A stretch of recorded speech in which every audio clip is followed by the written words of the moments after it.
Just want to make sure I click on that button right there.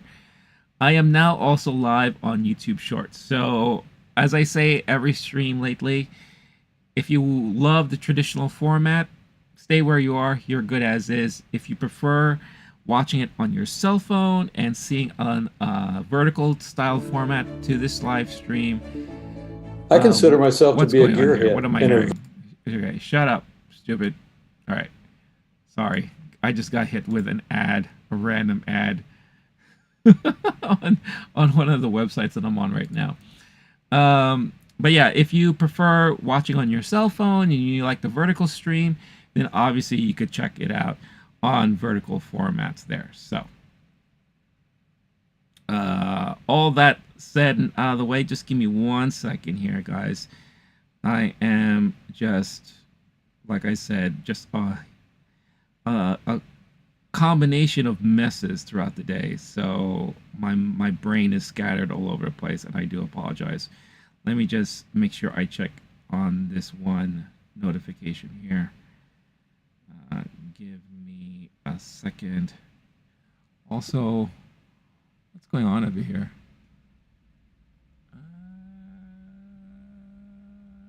Everything's fine.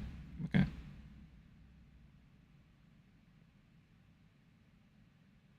All right. Sorry about that. I apologize. I apologize. Apologize. Apologize. Too late to apologize. It's too late. It's never too late to apologize. All right.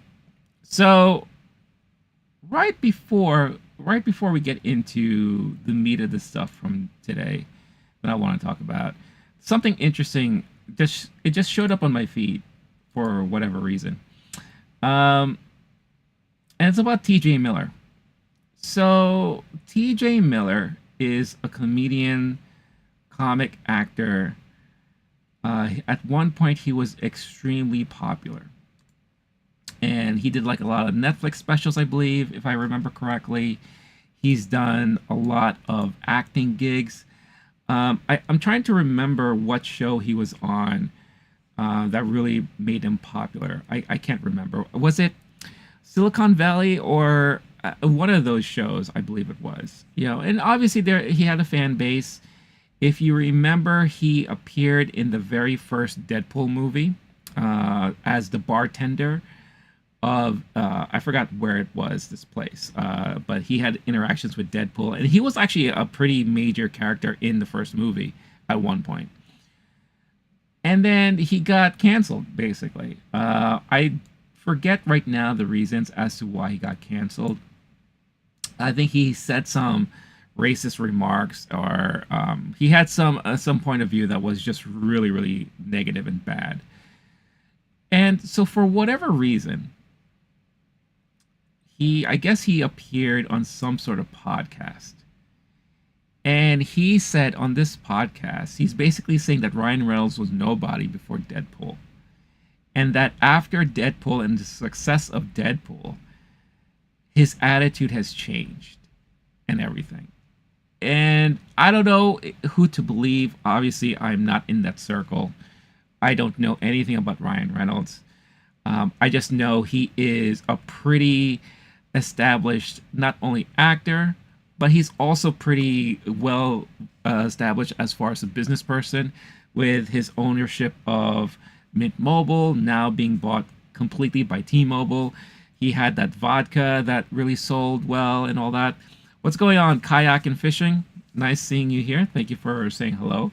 Hope you're having a good evening and or day, depending on where you are.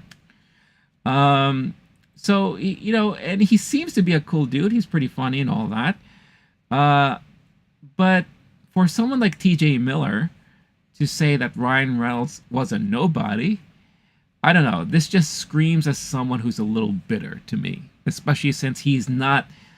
TJ hasn't really been in the spotlight in entertainment in Hollywood for some time now, ever since he got canceled, right?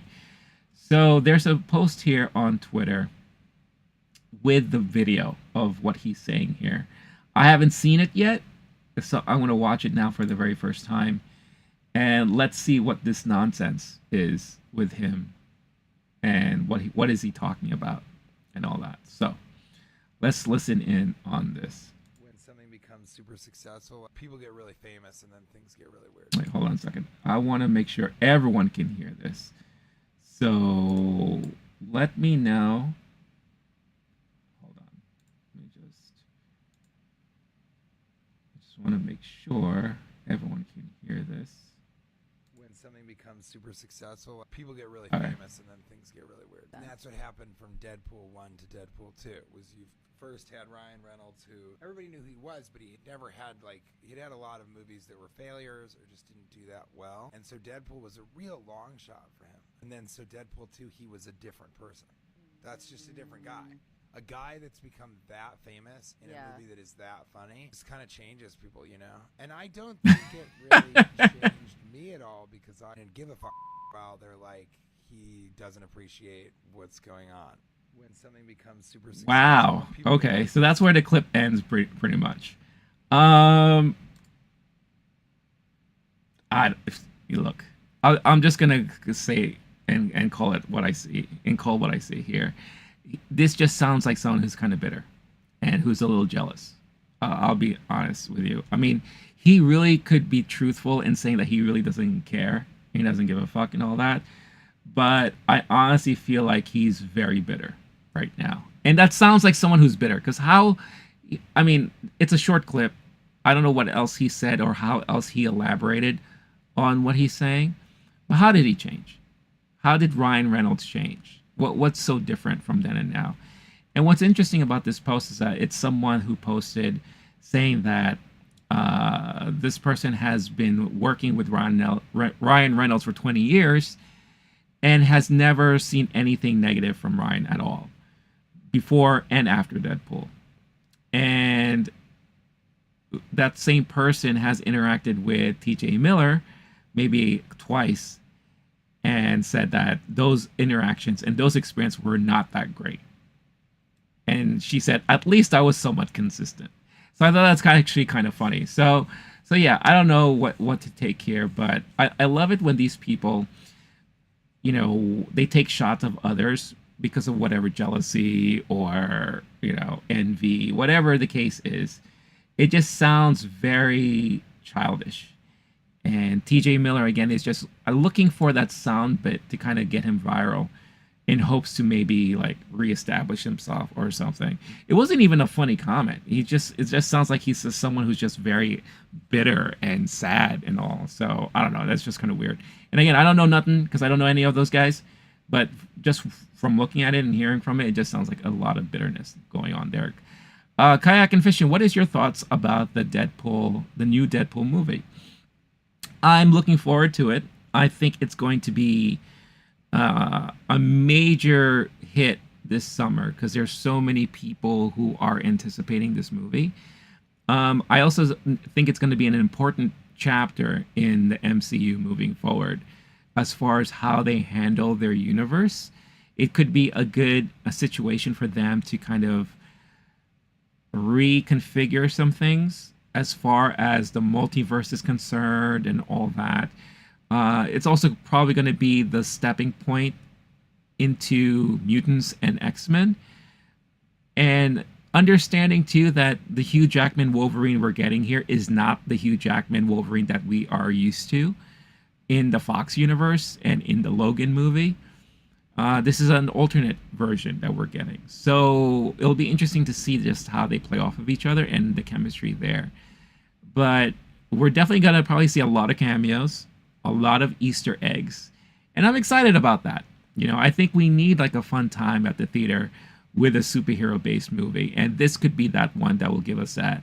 Plus, it's still also going to give us the R-rated stuff that we come to appreciate and love when it comes to the previous two Deadpool movies. I'm a little bummed out that Cable is not in it, from what it sounds like. It sounds like we're not going to get Cable, and Zazie Beetz as Domino is not going to be in it. So that's kind of weird how that's the case. So I feel like that, but then again, who knows? I mean, we could get a surprise appearance from either of those guys. But I think it's just going to be a fun time at the box office, at the movie theater, and hopefully it's going to be good. And I think it's going to surprise a lot of people. And every year I always love predicting what's going to be the major hit every year. I predicted that Barbie was going to be the runaway hit last year. I predicted that Top Gun Maverick was going to be that one the year before. I honestly, this is going to be this year. Deadpool 3 will be that one here. Letitia Owens, hello. Thank you for saying hi. Quandale is back. I remember you from last time. Do you eat skibidi sliders? I don't know what those are. But if you do, I would love to know how they taste like. And if you could describe it for me, that would be great.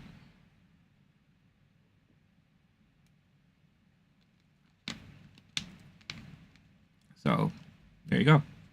So yeah, so TJ Miller sounds bitter. Miller is bitter. How about that? So really interesting stuff there. All right.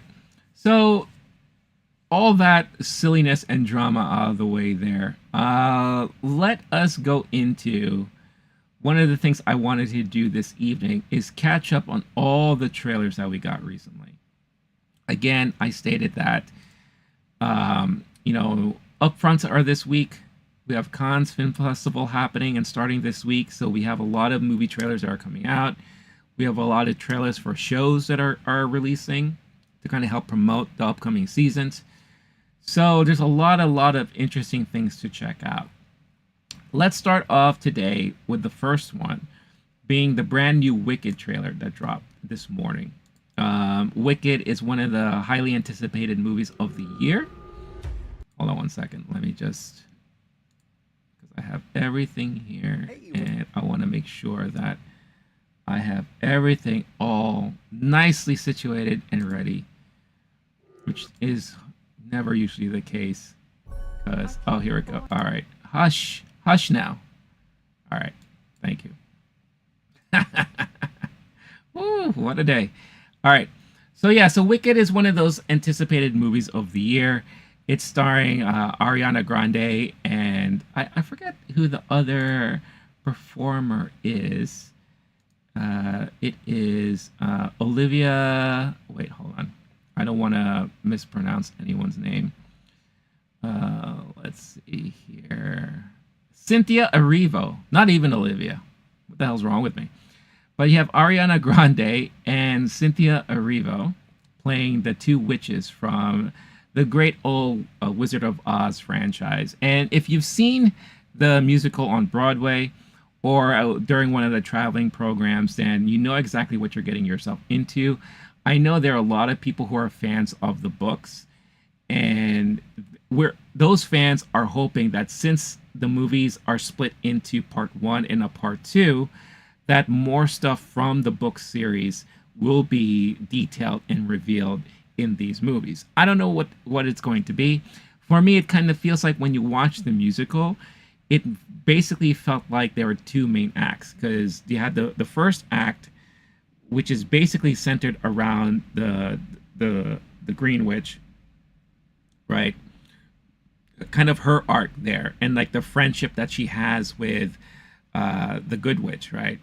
And then there is kind of like a revelation that she has towards the end of the first act, and that plays out extremely into the second act of the movie. So we could be very much seeing the same thing happening here. However, the musical play, I believe, is like maybe 2.5, not even 3 hours long. So we're getting, maybe 4 hours out of this stuff. So I don't know what else they could be expanding on here, but it is a movie, and they want to make money. They want people to go out in theaters to support this thing. So I guess Universal will do whatever they can to do that. But from what we got previously in the teaser trailer, it looked interesting. It did look magical, and it looked like we were back in the world of Oz, which is pretty cool. I'm not a huge fan of Ariana Grande. I do feel like she looks kind of weird in this movie. She looks very elf-like. But I noticed that she looks just like that in real life too. So it is what it is. But let's check out this new trailer for good old Wicked, the movie. This is the first full-length trailer that we're getting here. So let's check this out, shall we? All right. Let's make this big screen so we can see it. Let me make sure that this is centered for everybody over here.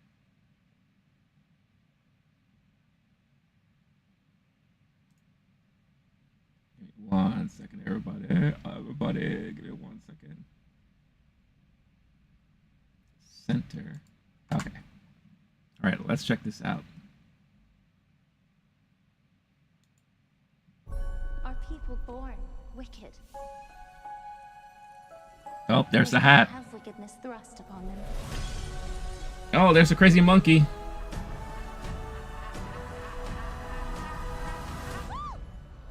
Oh, there's the elf.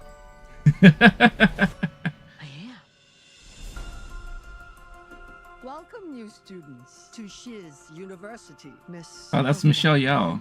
Yeah, there she goes. Oh, popular. I know about popular. Oh, I saved you some space, by the way.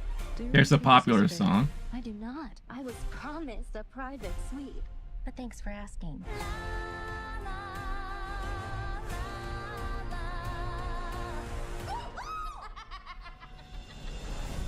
All right. It's very teen-centric. A real sorcerer who possesses true magic has become all too rare. Absolutely remarkable.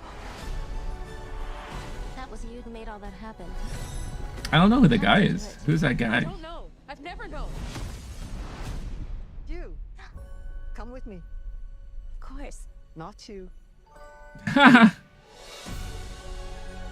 You're the one the wizard has been waiting for. Okay. Glinda? She looks so weird to me. I don't know. I'm sorry. It's my granny's. Oh, Bo and Yang is in this. I don't That's hang around great. that much. Hey. You should join us tonight. And don't tell me you have nothing to wear. Because you could wear this. It's a setup. Don't fall for it. Oh, this is a great song. She doesn't give a twink what anyone thinks. Something is not the same. Of course she does. She just pretends not to. The wonderful Wizard of Oz summons you to the Emerald City. Come with me. What? To meet the wizard. I couldn't possibly. This is your moment. I'm coming. Wow, we're seeing a lot. This is a long trailer.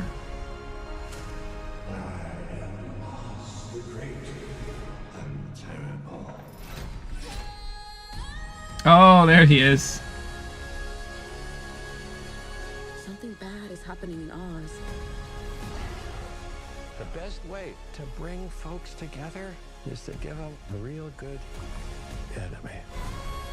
No, Jeff Goldblum looks good. You have no real power. That's why I need you. Don't let her get away. This wicked witch. It looks very. I don't know. Hold on. I'll save my full thoughts until afterwards.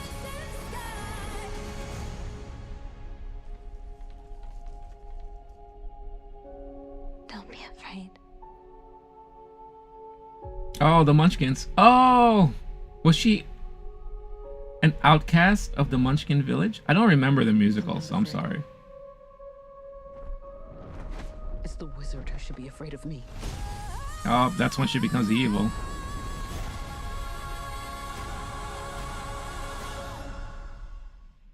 All right.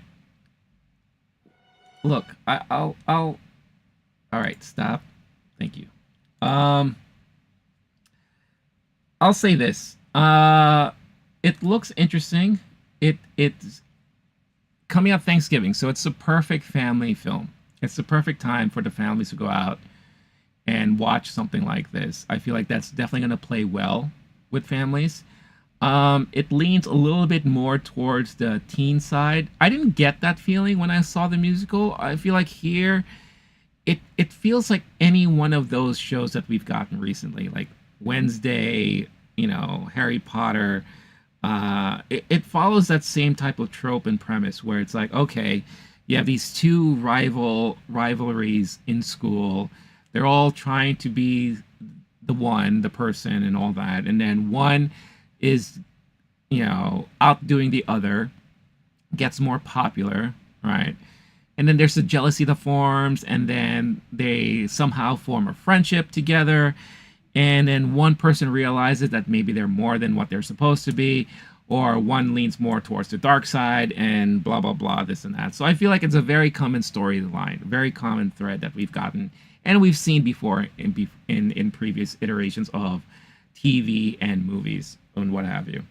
I don't know. Ariana kind of takes me out of the movie because she just looks kind of weird to me. Cynthia looks great. I think she's probably going to be the strongest performer in this movie. Goldblum looks great. Michelle Yeoh looks great. Everything looks very CG. At CinemaCon, when this kind of... I don't think the movie screened, but they showed a lot of footage of the movie at CinemaCon.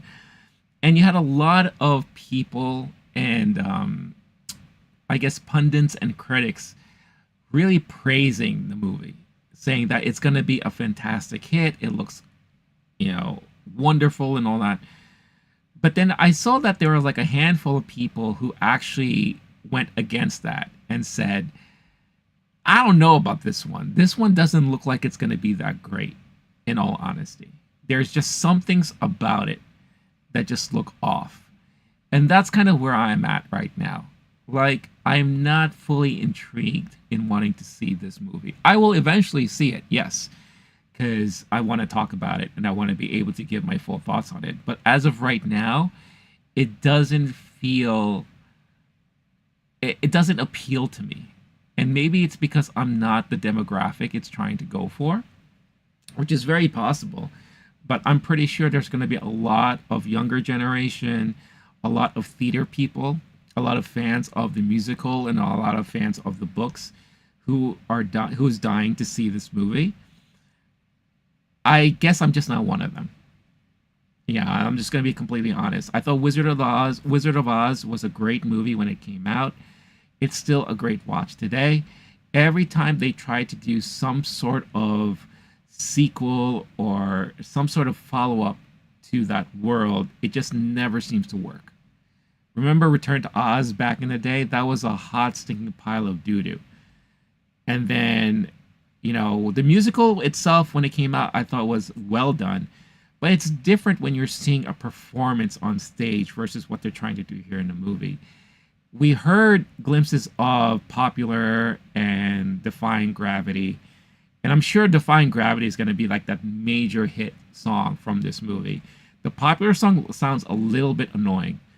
And I believe that's Ariana Grande singing that one. So, but I'm sure if I was a 14-year-old, then maybe this is something that I would be, dying to see myself. I don't know. It just definitely skews towards a younger generation. But it is what it is. I'm very curious as to what everyone's reaction to this trailer was. It's got over 1 million views right now.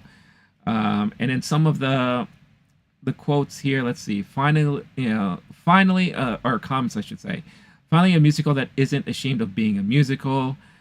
Wicked gave us a song Popular in 2003, which Micah sampled in popular song Ariana Grande in 2013. Now Iron, blah, blah, blah, blah, blah. I love full circle moments. What I love the most about Wicked is that it is essentially a fan fiction of the wonderful Wizard of Oz. A non-Disney musical film that isn't afraid to show off that it's a musical, but rather actively shows off and owns the fact that it's a musical. Highwood, I never thought I'd say this again, but I'm proud of you. Wow, that person has a lot of faith in this. I am not an Ariana stan, but Cynthia and Ariana have incredible voices. I'm talking voices that give people shivers. Absolutely great casting, because no one beats their vocals. Let's see. A lot of people are commenting on the vocals for the songs that we heard. Cynthia Erivo will join the honorary list of EGOT performers after winning an Oscar for Wicked. I don't know about that, but that person has a lot of hope and faith in that. Dude, like I was crying when Cynthia said the line, "It's the wizard who should be afraid of me." They're going to nail it, I swear. I feel like these are all fans of the musical, and I'm hoping they are correct. Because just based, and these are like the first 20 comments I'm seeing, you can kind of tell that these are fans of the musical themselves. So I'm hoping, fingers crossed, that they won't get disappointed. But I don't know. For me personally, it doesn't look like it's going to be anything that's going to land well for me personally. But then again, that's just me, right? So, all right, what's going on? You can be quiet now. Thank you. Jesus. So yeah, I'm dying to know, and I'm interested to find out what all you think. Heading to the chat. What's going on, Bailey? How are you? I hope that birthday went well for you the other day. Hey, Mr. Bugs, you're 4. What are you doing watching this? Go to bed. But yeah, again, I love the type of comments that are left here sometimes. It's quite hilarious. All right, so that's Wicked. Again, a little disappointed by it, but it is what it is. Bailey, yes, I do remember. That's why I asked, how did the birthday go? I hope you had a fun time with the girls.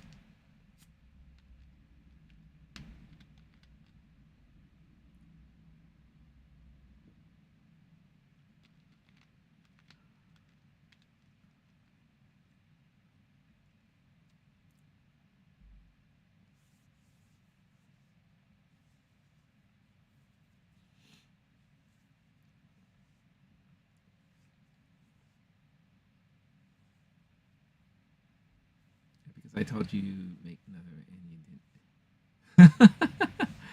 Well, I am always here, so every week you could find me here, and I'm always glad to see you and everyone else who gets to join in. So I really appreciate it. All right, so another trailer that dropped yesterday, well, that dropped this week, but yesterday instead of today, was the trailer for Megalopolis. Now, this was a trailer that, or this was just a movie that I'm very curious and interested in seeing more of. Because it is Francis Ford Coppola, and this is a passion project of Francis Ford Coppola. And he's been working on this movie for a very, very long time. So I am very curious as to what this movie is going to be about, or how it's going to look. I think I kind of know what it's about. What's going on, Kevin Mackin? I hope that's how you pronounce your name. What's going on? I hope you're having a good time. And Bailey, of course, I'm glad to see you too. Your sister's 25, 3 minutes, and I have to take shower. Okay.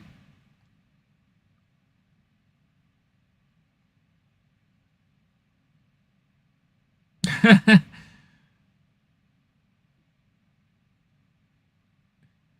guess that's one of the problems of having a lot of people in the home and having just the one shower, right? Well, I hope you can get your shower done. So, but yeah, Megalopolis is, and again, this week Cannes Film Festival just started. This movie is set to premiere for the first time at Cannes, and I don't know if, and maybe I may have missed the news bite about this, but I don't know if it has been picked up by any studio as of yet. And normally when it comes to festivals, that's in hopes and fingers crossed that this will get eventually picked up by a studio so that you could see a release here in the States or worldwide. So we got a teaser last week, which basically showed Adam Driver's character just hanging out at the side of a building, and he has the ability to stop time. And we don't know anything else but that. So hopefully we'll get a little bit more insights from this new trailer of Megalopolis that dropped yesterday. So let's check out this trailer for Megalopolis. What's going on, Stephanie J? Thank you for chatting and saying hi. Glad to see you here.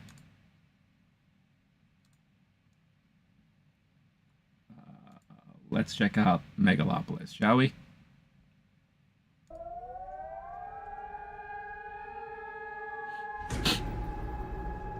Statue of Liberty. Uh-oh. Oh no. Why is it always New York that gets plummeted and pummeled? That's not fair. But there comes a time. Oh, Lawrence Fishburne's in this. Don't let the now destroy the forever. That can't be real, right? That's just visions. Ladies and gentlemen and children. Adam Driver looks very different with his short hair like that. Oh, wait a minute. Hold on. I think Aubrey Plaza's in this. The only one that's available to us.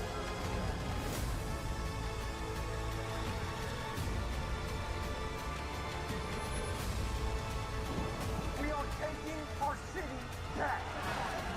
What is going on When here? we ask these questions, when there's a dialogue about them, that basically is a utopia. Okay, I think I kind of understand what's happening here.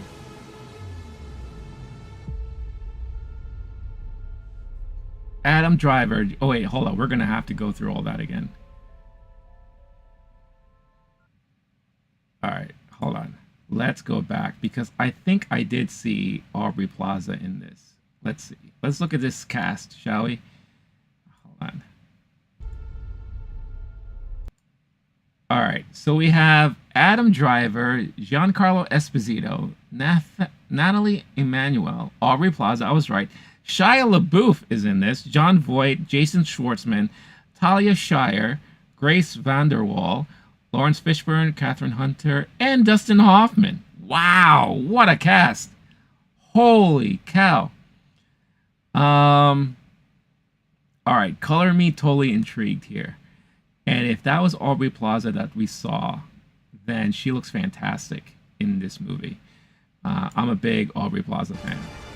Is this way we're Let living? me see. I just want to see. The only one that's No, that's not available to her. us.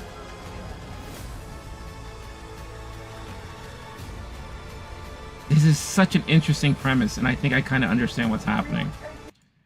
That might have been her. I don't know. And when we ask these questions, when there's a dialogue about The them, visuals are stunning. It's very trippy. Very, very trippy. Okay. So, my assessment, I should say, my assessment of this movie. And I'm going to look here because it doesn't really give you... The only synopsis it has here is an architect wants to rebuild New York City as a utopia following a devastating disaster. So that is exactly what I took from this. Here you have what looks like an eccentric architect or someone who is of power. Whatever reason the case is, New York gets destroyed, as it always does for some reason in movies. And I don't know if this guy has a certain power or ability that whatever he draws or whatever he imagines comes to life. And that's kind of what I feel like is happening here. And he builds it in a way that's more of like a dream state, more like a conglomeration of different empires and different metropolitan cities and locations and societies. And he creates something that in his mind is the perfect kind of metropolis, or maybe as he's going to call it, a megalopolis, right? And because of that, it may have caused a divide amongst the people living in New York or who's lived there. It almost feels like you're playing that video game Civilization or Sim City, where you're kind of building your own kind of utopia. And of course, not everything's going to go right, and you're going to deal with the repercussions that happens because of what you're doing. So that kind of feels like what we're getting here. And it, like I said, it looks very dreamy, very, very fantastical in a way. Very, very interesting. I will say, like, all of a sudden now this has become one of those movies that I am very much anticipating to see. I can't wait to see and check it out, because I can't even tell you the last Francis Ford Coppola movie that came out, or maybe that I've seen. I recently rewatched The Dracula about a month ago, and I remember that movie's not great, first of all, but at the same time, there's just something about that movie that I really appreciate. Maybe it's the bad acting from Keanu Reeves and Winona Ryder. Maybe it's the overacting from who is that? The guy who plays Dracula. God, I can't. Sometimes I'm really on point with these movies, and then sometimes my memory just escapes me. Francis Ford Coppola. Gary Oldman. Duh. Gary Oldman, yeah. Like, Gary Oldman kind of overacts in this. Anthony Hopkins is way over the top in this movie. But there's just something about that movie that kind of has a charm that always captures me. Maybe it's kind of like one of those guilty pleasure type of movies. What's going on, Chalet? I hope I said your name right, and if I didn't, please let me know. But thank you for tuning in and chiming in. But I'm very, very curious as to how this movie's going to be like. So Megalopolis, there you go. Put that on your list of movies to check out based off of this trailer, because it does look very fascinating to me. And there's no release date as of yet, because again, I think they're trying to get a studio signed on to release it and help them put it out there. Hopefully, I have a strong feeling. All right, here's my prediction. Like I said, Cannes is this week. Today, we had a 7-minute standing ovation for Furiosa. I'm predicting that when this movie premieres at Cannes, it's going to get a 13-minute standing ovation for Francis Ford Coppola. And we will hear that a studio has picked it up after the screening this week. I guarantee that that's what's going to happen. So there you have it. All right. What else can we check out here? How about another movie? This movie is a movie that I've heard about during last year's festival circuit. I believe it was shown at New York Film Festival, but I didn't have a chance to check it out as when I was covering New York Film Festival last year. But it's a movie called Dee Dee. And the one thing that really intrigued me about this movie is that it sounds like a very sweet coming-of-age story that takes place in the 90s or early 2000s, I believe, which is a period of time that I think a lot of us can relate to. And it just sounds very sweet.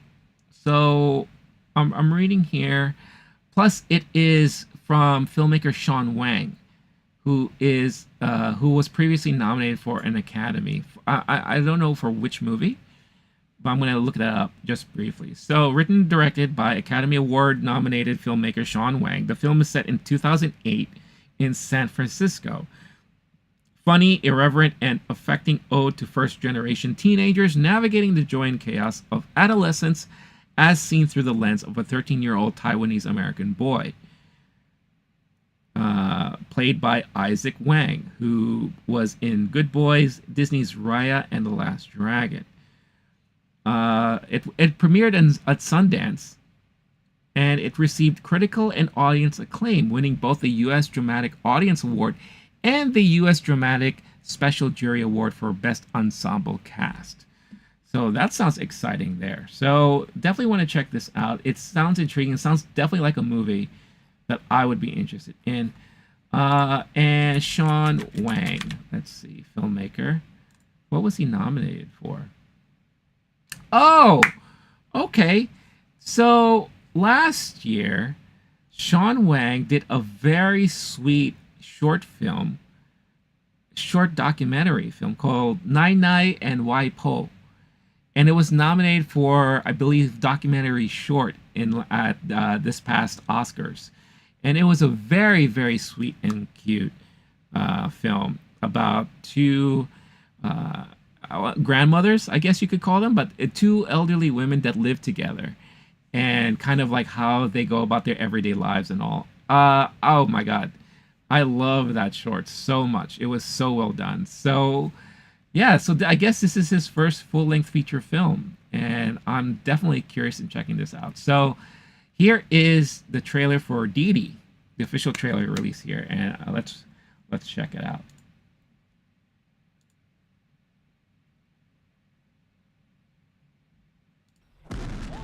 Oh!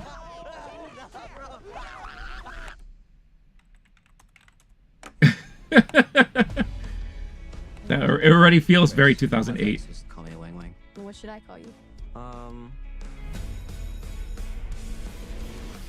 You're never gonna survive high school. You're like a lizard with your scaly ass eczema skin. Pizza face! Ah, lizard bitch! He just called me a bitch! bitch. 什么叫 bitch？说脏话！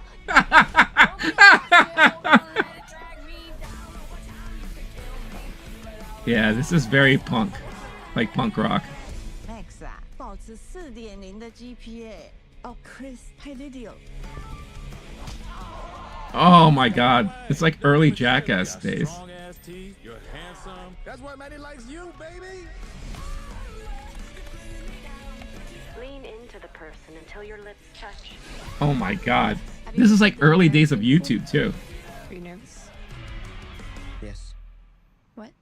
I am nervous. I'm sorry.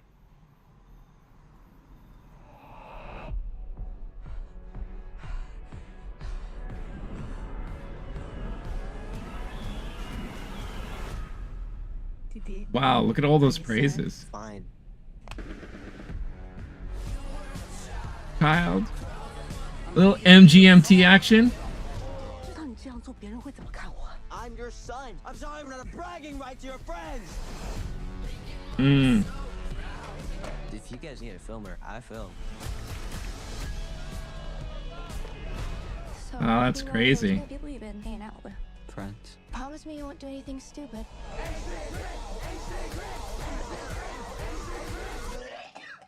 Are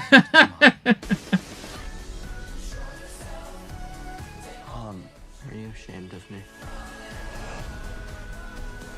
I'm angry. No, you're beautiful. I love you. I love you. Oh, that's so sweet. I think she was in the documentary. But sometimes it's a little hard. Oh, wow. That looks so good. That really looks amazing. It's an interesting, so we've gotten stories. So when I was growing up, or I should say like when I was in high school, the one movie that everyone would talk about was the movie Kids. And it basically told the story, or it recapped the generation at the time. You know, late 90s going into the early 2000s. And it was a very brutal telling of what happens to like city kids, right? And what we go through on a daily basis, the things that we get ourselves into, and, you know, all those things. When I was, you know, growing up in the 80s and 90s, I had movies like The Breakfast Club that kind of did similar things. Seth Rogen, I believe, it was either Seth Rogen or I forgot who directed this movie, but A24 put out another movie called Mid-90s, which was like another coming of age story of kids growing up in the 90s.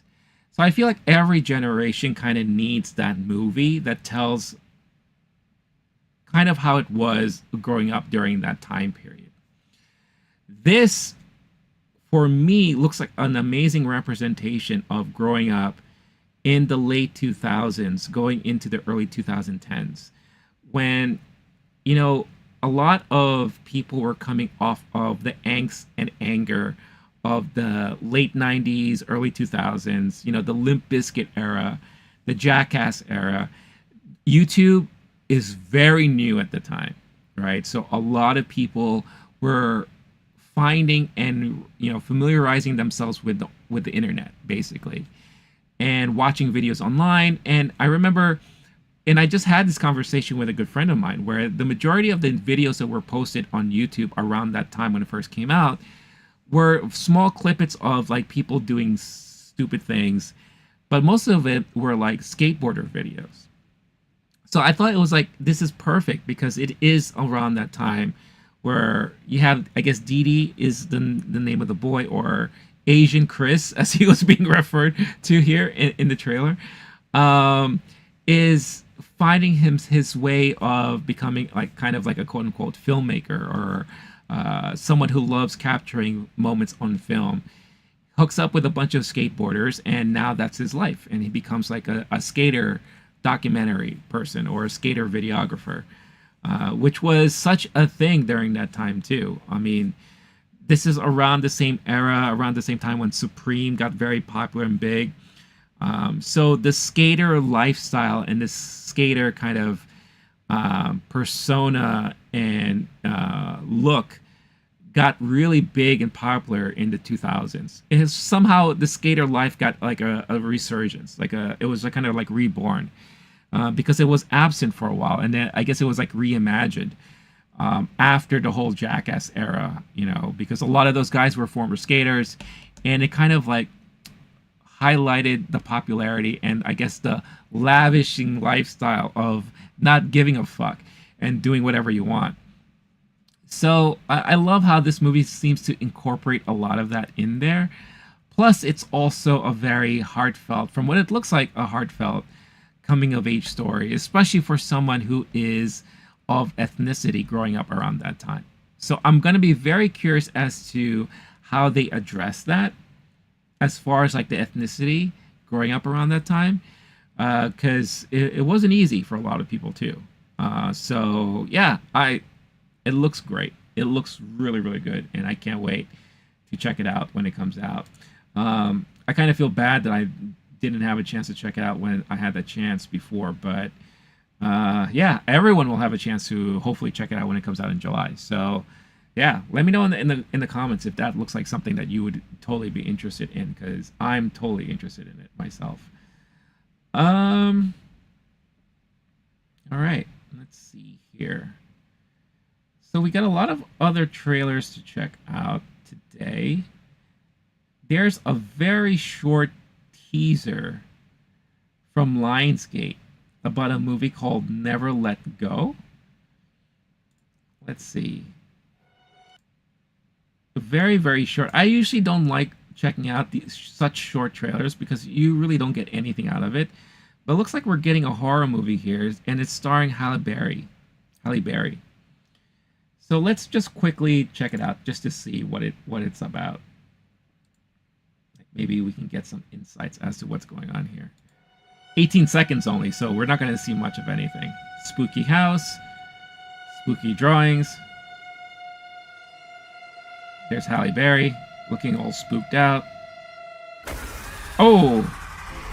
Alright. Oh, we're gonna get a full trailer tomorrow. Alright, so I guess I will wait till tomorrow. Shut up, Wicked. I already saw you. I guess I'll check out tomorrow when they release a full trailer there, but that looks interesting. Looks very demonic. Anytime... That's one of the reasons why I like the Evil Dead movies and why, for me, they work. Because one of the things I always get afraid of is the woods. And there's just something scary about being in the woods alone. Especially if you're like in the woods at night, in a cabin. You hear all the nature around you. Like, you never know what's going to happen. That's why any movie that takes place in the woods, I get freaked out on. So, that looks like that's going to be interesting to check out there. Lionsgate released some other movies that look like they're going to be train wrecks, if I'm going to be very honest here. One of them is called Blackwater Lane. It stars Minka Kelly, I think Dermot Mulroney. You know what? For shits and giggles, let's check it out. Yeah, so you got Dermot Mulroney and Minka Kelly in Blackwater Lane. Supernatural thriller based on the wildly successful New York Times best-selling book by B.A. Paris. After witnessing a tragedy on a dangerous country road, Cass is visited by a ghostly presence and begins to question her sanity. As these otherworldly experiences intensify, Cass is driven to the brink until she begins to assemble the pieces of a horrific plot against her. That is Blackwater Lane. So let's check out this trailer for Blackwater Lane.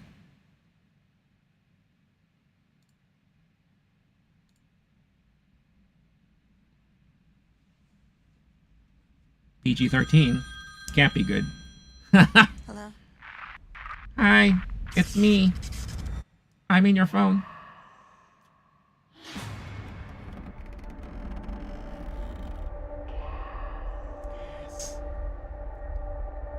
Yes. Is that your ass? Oh, jump scare! Ah, I'm surrounded by plastic. Oh. Your imagination's... I'm Dermot Mulroney. I don't believe anybody. You've been having trouble remembering things. I don't think so. Oh, we got tarot cards in this one. Why not? Got mansions, tarot cards, shadows. Woman's been found dead not that far from here. Where? Blackwater Lane. Scary. Is it? Something about it feels connected.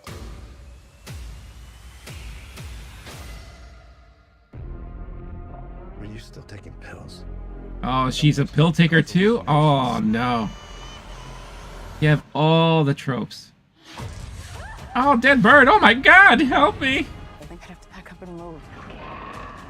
Of course, taking a bath in the bathtub. Very tropey. You're sick when you can accept that. It doesn't make any sense. There's definitely someone there. This looks awful. I found something. I think it's mine.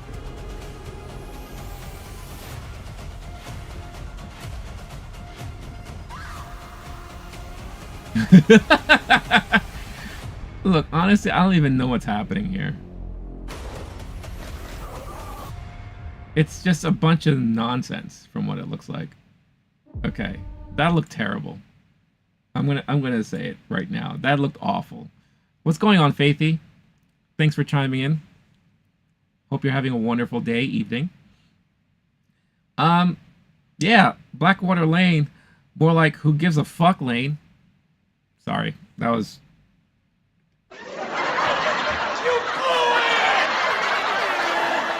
Yeah, sorry, that was awful. This looks awful. That movie looks terrible. I'm definitely not going to be watching that anytime soon.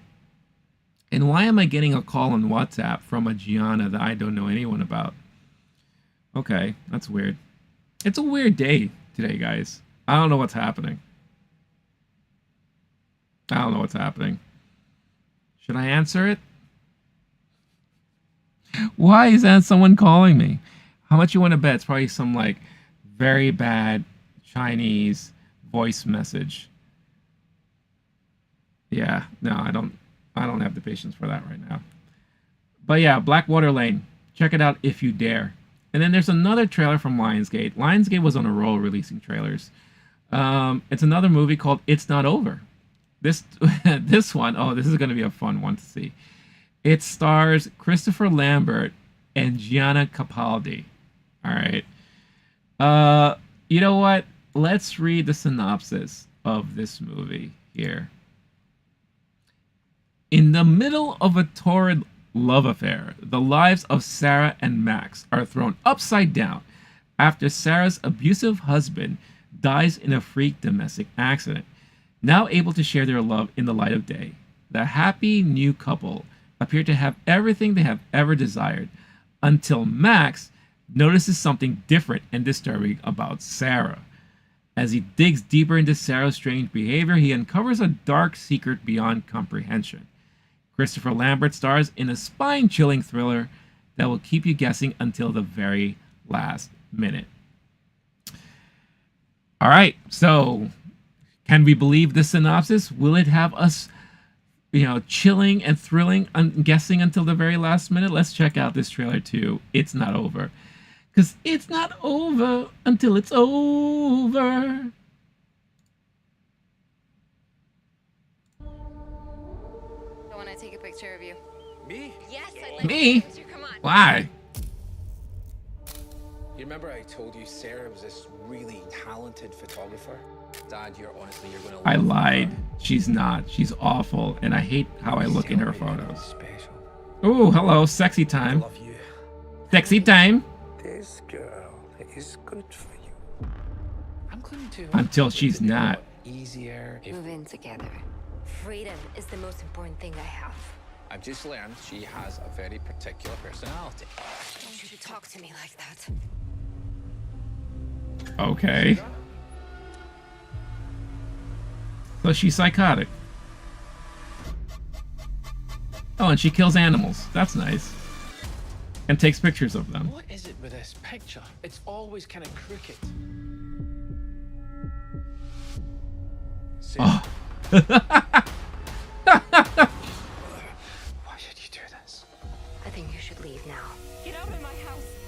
Before I kill you and take your photo. You're Max's parents. Is he here?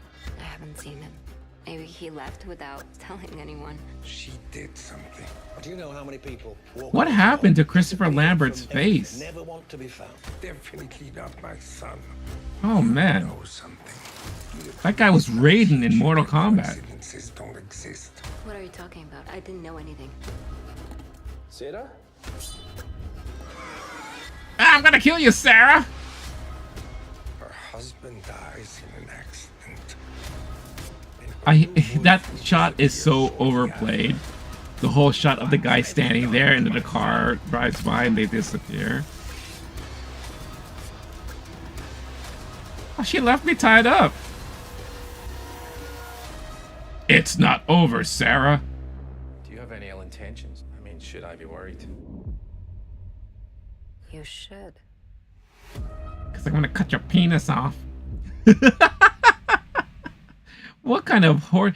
This is the kind of movie that you would watch like late night HBO Cinemax. That is the type of movie you would watch during like the only time you will ever watch a movie like that. Late night, you have nothing else to do, you're bored. Maybe you see her and maybe you see her in that like little lingerie and you're like, ooh, maybe this could be like a nice saucy film to watch. And it turns out to be like a very cheesy and corny horror thriller movie. Yeah, I feel, I don't know what's happening with Christopher Lambert's face. Like he looks like he is, I don't know, like that is a waxed version of his face or a replacement face. You know, he looks like he belongs in the movie Face Off or something. Yeah, it looks horrible. This movie looks terrible. And I feel like that is like a prime contender for a bad movie night right there. Because it just looks horrendous. But I will probably not be catching that movie when it comes out. And if I do watch it, it's because I want to watch it during a bad movie night. And I want to kind of roast it as I'm watching it. Because that's like the only way I would ever watch a movie like that. So, oh, terrible. Terrible. But it's nice to know that a studio like Lionsgate can put out such great movies. You know, like they put out Sisu last year. And they could do other movies have other movies under their belt. I believe they're the studio responsible for what's that? The catching, what is it? The Ballad of Songbirds and Snakes, right? The whole why can't I think of it? My brain is mush. The Hunger Games, that's it. They're the same studio that puts out the Hunger Game movies, and then they could put out movies like this. Blackwater Lane and It's Not Over. It's not over until I say it's over. I'm going to take pictures of your dead body. So anyway. But along with these movie trailers, we were also treated to some other trailers for some upcoming seasons of TV shows coming out. One of which, well, actually, I'm actually looking forward to all of these, to be completely honest with you. You have Dune Prophecy coming out on Max this year, which is a prequel to the Dune series, movie series, that really tells the story about the Bene Gesserits. The Bene Gesserits. There you go. I'll say that 3 times fast, will you? So I'm very much looking forward to that. And I know Denis Villeneuve is very much involved in the making of this show, so I really want to check that out. Then you have season 2s of House of the Dragon and Lord of the Rings, The Rings of Power. So first up, let's check out Dune Prophecy, which is the Max show coming out in the Dune universe. And I'm so much looking forward to this. So let's check this out. Let's check it out. The Max original. Before the birth of Paul Atreides. Before the universe would know us as the Bene Gesserit. Is this actual footage from the show, or?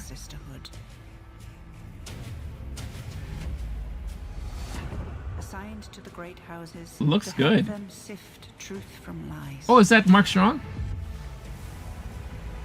We created a network of influence throughout the Imperium. But power comes with a price. Yeah, that's Mark Strong. Oh, he looks great. Sister on the throne. Nothing. Oh. Eat these This is berries. the marriage that makes it possible. This is us playing God, and we will be judged for it. Hmm. Oh, another Harkonnen involved, huh?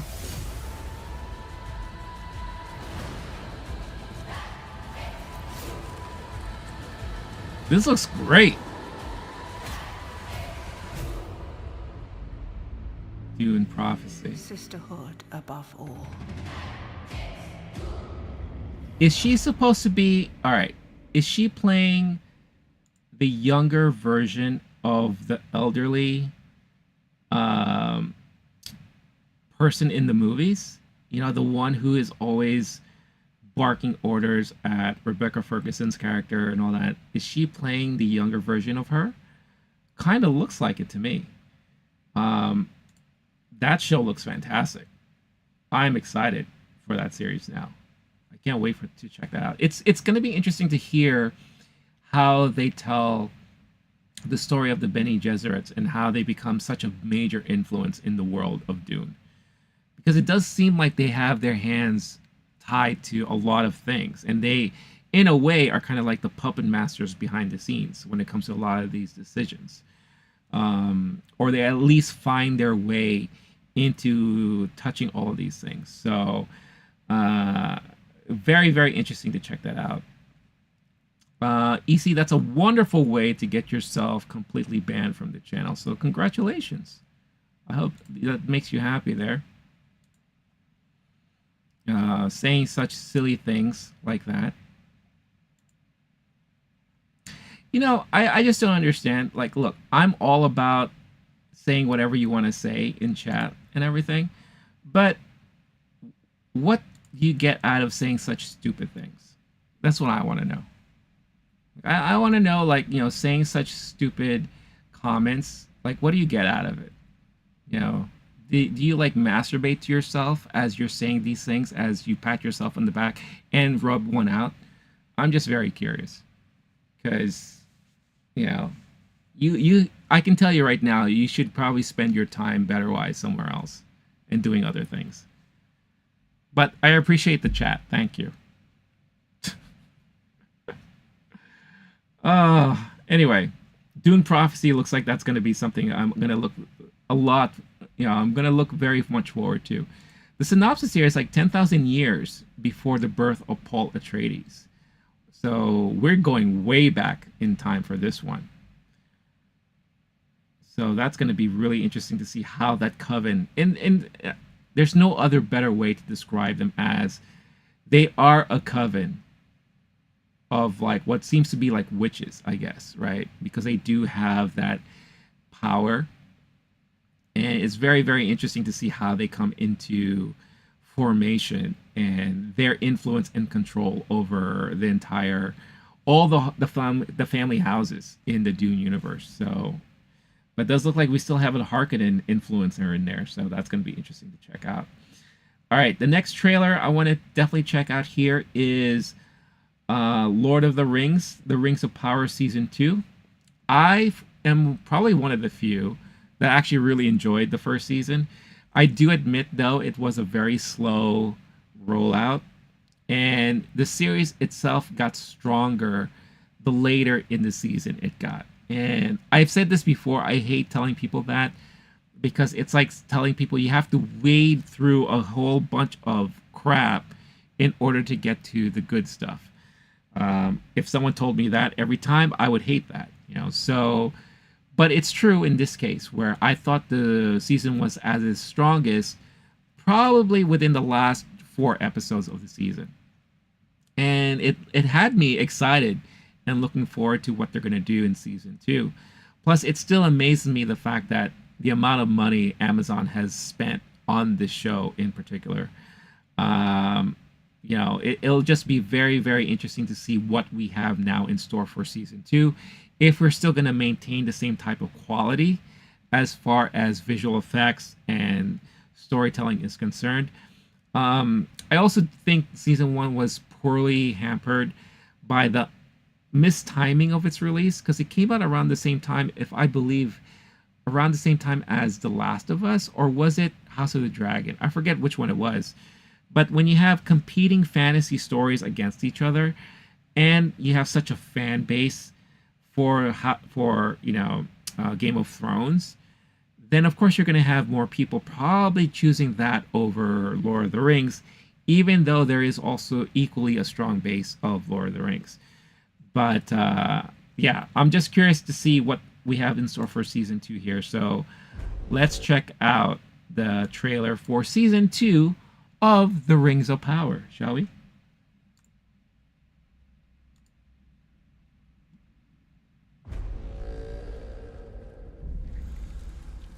See Mount Doom. Ancient and powerful, has returned. Oh, that looks spooky. What is that? There's Galadriel.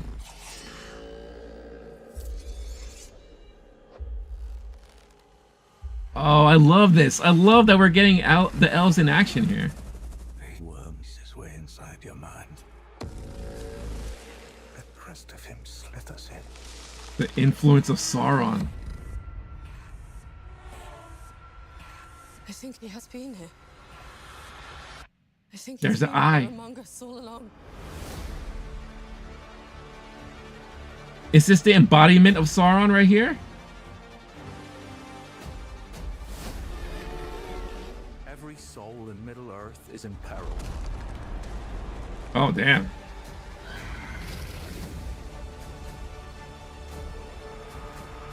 There are the rings.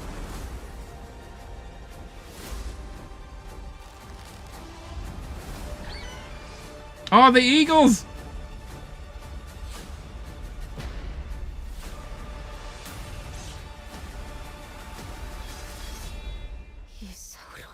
Yeah, that's Sauron. Oh, man.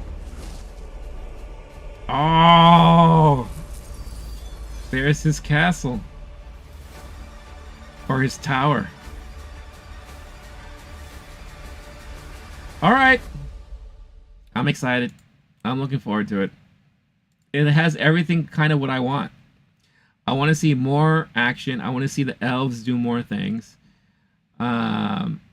And it looks like this is the season where we're going to see the distribution of the rings for the first time, which is pretty cool. We've only seen that in flashbacks in the movie trilogy, right? But we're going to see really them doling them out, I guess, and seeing how that affects each of the kingdoms. So yeah, that's exciting. I'm actually really much looking forward to that. I can't wait. That looks like that's going to be fun. And like I said, I'm one of the few who enjoy this show so far that I know. I think more people should try to give it a shot. I don't think they gave it a fair shot the first time around. But I also understand if it's not for you. I mean, we're getting this. And then, what is it? Warner Brothers just announced that they're teaming up with Peter Jackson again to do another anthology series of films. The first one being another Gollum movie, right? A movie about Gollum. And we're going to be getting a lot of Lord of the Rings content in the next couple of years. So they're really stretching it, man. They're stretching that franchise as much as they can. And it's interesting to see like who has the rights to what, because you have Warner Brothers who has the rights to like the Peter Jackson version of the Lord of the Rings. You have Amazon who has the separate rights to Lord of the Rings that is more based on the books, I guess. But even though it looks very much like the Peter Jackson universe, so it is what it is. But I'm curious. I'm definitely gonna be looking forward to this season when it comes out. Another season that I'm looking forward to when it comes out is House of the Dragon season 2. So the previous trailers that they released was sometime around before Super Bowl, and I didn't have a chance to check them out. I don't know. I had them saved up, and I thought I was going to watch them originally, but I never did. But I like the concept that they did, where it was basically they had one trailer for the good side and one trailer for the bad side, right? So you had opposing trailers for each side of the different families there, the two families, which I thought was very, very interesting and very well constructed. I wish I saw them, but I never did. But here we have the first full-length official trailer to season 2 of House of the Dragon. I'll just never forget what happened towards the end of the first season. That poor boy, you know, with him dying and getting eaten up by the dragon of the other dude. And you could tell by the mom's face just how she felt when it happened and when she was told what happened. And I remember saying it to myself, like, oh, watch out. Nothing good's going to come out of this at all. And I guess we're going to find out what's going to happen here. So let's check out the trailer for Game of Thrones House of the Dragon Season 2. Coming at ya.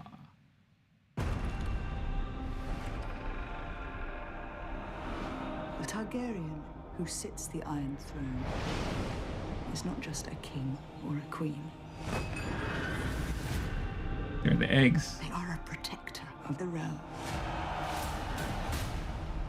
Now I find myself in an impossible position. All hail, King Aegon! The enemy usurped my throne. We're going to King's Landing. Uh-oh. Uh-oh. Well, that's not good. What are we going to do about it?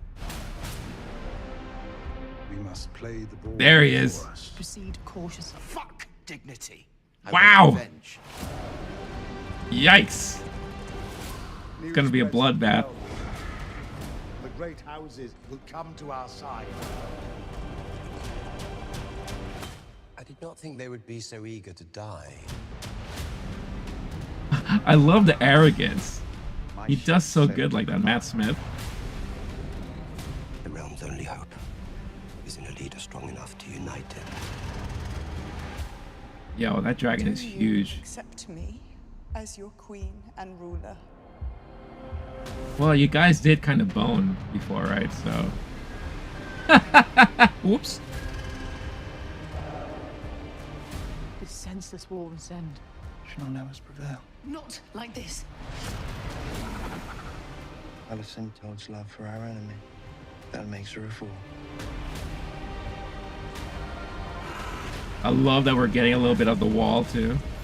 The enemy without may be fought with swords. The enemy within is more insidious. Oh, man. This is looking so epic right now. There is more than one way to fight a war. Oh, it's nice to see Sonoya Mizuno back.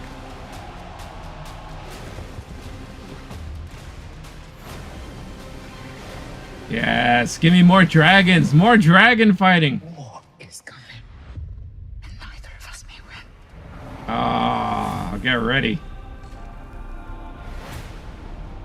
Oh man, that looks great. That looks fantastic. Oh, I'm in. Sign me up. That looks like that's going to be a lot of fun. Oh man. There's really nothing more to say about it, to be honest with you. I mean, we're getting the continuation of everything we wanted more of from the first season. More dragon fighting, more conflict. I don't know how much more sex and incense we're going to get, but maybe they're going to sprinkle some of that around there. It wouldn't be Game of Thrones without any of that stuff, right? Is it just me, right? But yeah, that looks like that's going to be a lot of fun. Very entertaining. I can't wait for that. Over 2 million, almost 3 million views of this trailer now on YouTube. Tons of people are excited for this. And let's see, that compared to Rings of Power. Wow. Well, this is the IGN version too, so it's only 95,000 views. But I won't be surprised if more people are really excited for House of Dragon over Rings of Power. I think that goes without saying, to be honest.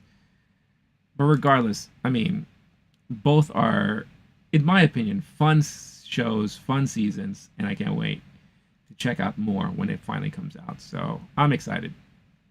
But yeah, obviously let me know whether you're watching live or on the replay, if these are shows that you're very excited for, if you want to check out when they come out.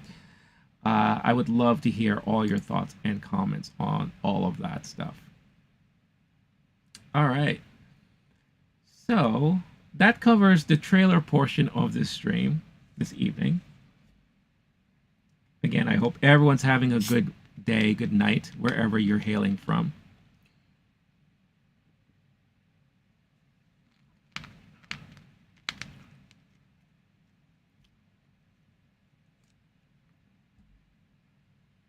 Death Gambit. Okay. Is that in reference to something? Dark Ops?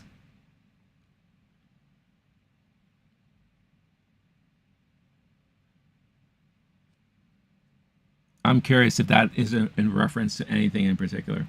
Or if you just wanted to just come in and drop in that thing. All right.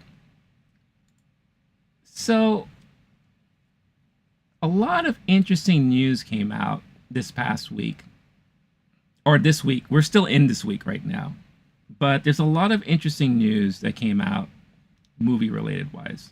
And since I wasn't able to really stream on Monday, the one thing I always do on Mondays is I always go over to box office.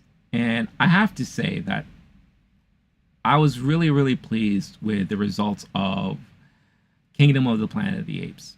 Now, I knew that it was going to be a big weekend for them. I just wasn't expecting it to be this big. And it's all relative, of course, because if you compare it to other movies, maybe it may seem small. But I think in today's landscape, it is definitely not. It is definitely a good haul overall for this franchise. So if you check out the weekend box office here, you have Kingdom of the Planet of the Apes that came in first, pulling in $58.4 million domestically. Now, if you combine worldwide altogether, $141.5 million for its debut weekend. And I think that is a really, really strong number. Really strong number. And when you break down kind of the daily since the weekend, you have the 14th, which was yesterday, Tuesday, 5.9 million. Monday, 4.4 million. So it seems to be doing pretty well as the week goes on. Now up to 68.8 million as of yesterday is concerned. So it's doing really well at the box office. I think deservingly so, because it was such a well done movie. Really nice addition to this franchise that they're now currently in. And I think I love the fact, and I mentioned this last week, it's a nice kind of start to a new trilogy, if that's what they're working on, to be on its own without any reliance on the Caesar character and what they have already established in the last three movies. So to take all of that, fast forward ahead, as they say, multiple generations later, which is probably, I read somewhere that it's probably like 500 years later or something like that, and see where things are then or now and start a new storyline from here. I also love how it's kind of parallels the events of what happened in the original movies, where it's now the apes kind of going against each other in a way, and the humans are basically like the apes of this new iteration, with them kind of, or us as an audience, learning many things about them that we weren't thinking about. I'm trying not to give out any spoilers because I already spoiled a lot last week. So if you haven't seen the movie yet, then obviously I won't spoil anything for you. But if you do, or if you have, then you know exactly what I'm talking about. You know that there is definitely kind of like a reversal of roles in this new movie. And I love how they kind of play on that. So really, really, I'm happy to see that. The Fall Guy dropped to second, 13.6 million, 49.6 million overall domestically. Worldwide, it's at 106.4. Not bad, but I think that is way low than it should be. I think that movie should have done much better. So it's kind of disappointing to hear that. Challengers remains on third with 4.3 million, 37.7 million overall domestically. Taro is still in fourth place, 3.4 million. Godzilla X Kong, it dropped, or it remains at in fifth place from last week. But I have a feeling this is going to totally drop out of the top 10 next weekend, because as of this week, it's now available to rent and buy on digital, video on demand. So you can check it out there. But I think worldwide, it has achieved 558.9 million, which is great for that movie. So that's doing really well. Unsung Hero is a faith-based movie from Lionsgate, 2.5 million, 17 million overall. Kung Fu Panda still hanging in there in the top 10 at 7th place, 1.8 million. Civil War, Alex Garland's movie, is in 8th place, dropping down from 6th with 1.8 million. All right, not bad. And Phantom Menace, the 25th anniversary re-release of the Phantom Menace, dropped to 9th, but pulled in 1.4 million over the weekend. This tells basically the whole movie as a whole, the entire box office, including when it first came out. So I don't know what the run was. I would have to do some math, and I don't do math. So I would have to do that separately when I have a chance to see how much it's pulled in since its re-release. And then rounding out the top 10, you have Abigail, 1.1 million, 24.7 million overall domestically. So that was just a little recap of the box office that I wasn't able to do on Monday because, like I mentioned at the start of the stream, I totally forgot that Monday was Monday. And I didn't prepare myself to stream at all. So that's so weird that happened. But with that being said, a whole bunch of movies have been kind of talked about this past week with a lot of news that are dropping. One of the things that was very interesting to find out is that we have another casting news for the Fantastic Four movie. Last week, we got the news that you have John Malkovich and Ralph Ineson being cast in Fantastic Four. Ralph Ineson is going to be Galactus, the MCU's Galactus, which is a lot of fun to think about. Great voice, great character actor. We don't know who John Malkovich is playing, but we also were told the week prior to that Paul Walter Hauser was also cast in Fantastic Four. Now we are learning that Natasha Lyonne has been cast in Fantastic Four. So the cast for this movie just gets bigger and bigger and more stacked and more interesting, to be quite honest with you. So here we are on The Hollywood Reporter. Natasha Lyonne is the latest star to join the Fantastic Four. The actress is set to board the cast of the forthcoming Marvel Studios movie in an undisclosed role. Hollywood Reporter has confirmed. Matt Shackman is directing the high-profile Disney project, blah, blah, blah, filming all this to be released July 25th, 2025. Then the article kind of continues to just recap everyone that's been announced so far as the cast is concerned. Let's not forget, obviously, the main cast of Pedro Pascal, Vanessa Kirby, Joseph Quinn, Evan Moss-Backrack, and then Julia Garner, who is in addition to the Paul Walter Hauser, John Malkovich, and Ralph Ineson announcement and all. So a lot of people in this movie. And like I said, this movie is getting more and more stacked. I don't know what character Natasha Lyonne could be playing here. I can't think of one right now. The only person I could think of, and this is more because of like a fan casting in my head, is there's this character with the red hair and the black stripe. I forgot who the character name is, but all you comic book fans out there would probably know more than I do. But she seems to pop up a lot in the Fantastic Four comic books and in a lot of the storylines. So it'll be really interesting to see if she plays that person, but I don't know who she's going to play. But it just adds more well-known actors and actresses, more pedigree to this movie Fantastic Four, and I'm very much looking forward to that. Also, with all the rumors that have been coming out, is it just me, or does it feel like if this was circa late 90s, early 2000s, one of the actors that I always said was the main straight to DVD or straight to home video actor was Wesley Snipes for a while. For a while, Wesley Snipes has done so many movies that went straight to home video, straight to DVD. Then Bruce Willis was another one of those actors that did a lot of that.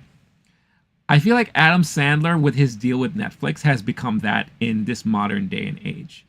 Except Adam Sandler does seem to have that following that always enjoys every time a new movie comes out. And sometimes he will surprise us with a very good movie or a well-done movie. And it's been rumored for a long time that he's been working on a script for Happy Gilmore 2. And Netflix finally made an official announcement this week that Adam Sandler will be working with them on the sequel to Happy Gilmore. And it's an official order from Netflix to come out with that. So here on The Hollywood Reporter, confirming the news here,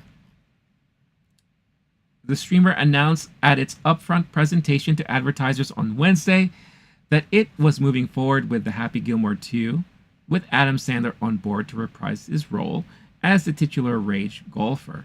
In 1996, Hominy Stands, written by Sandler and Tim Hurley, stands as one of Sandler's most popular films, telling the story of an ice hockey player who discovers he can channel his anger into winning pro golf tournaments.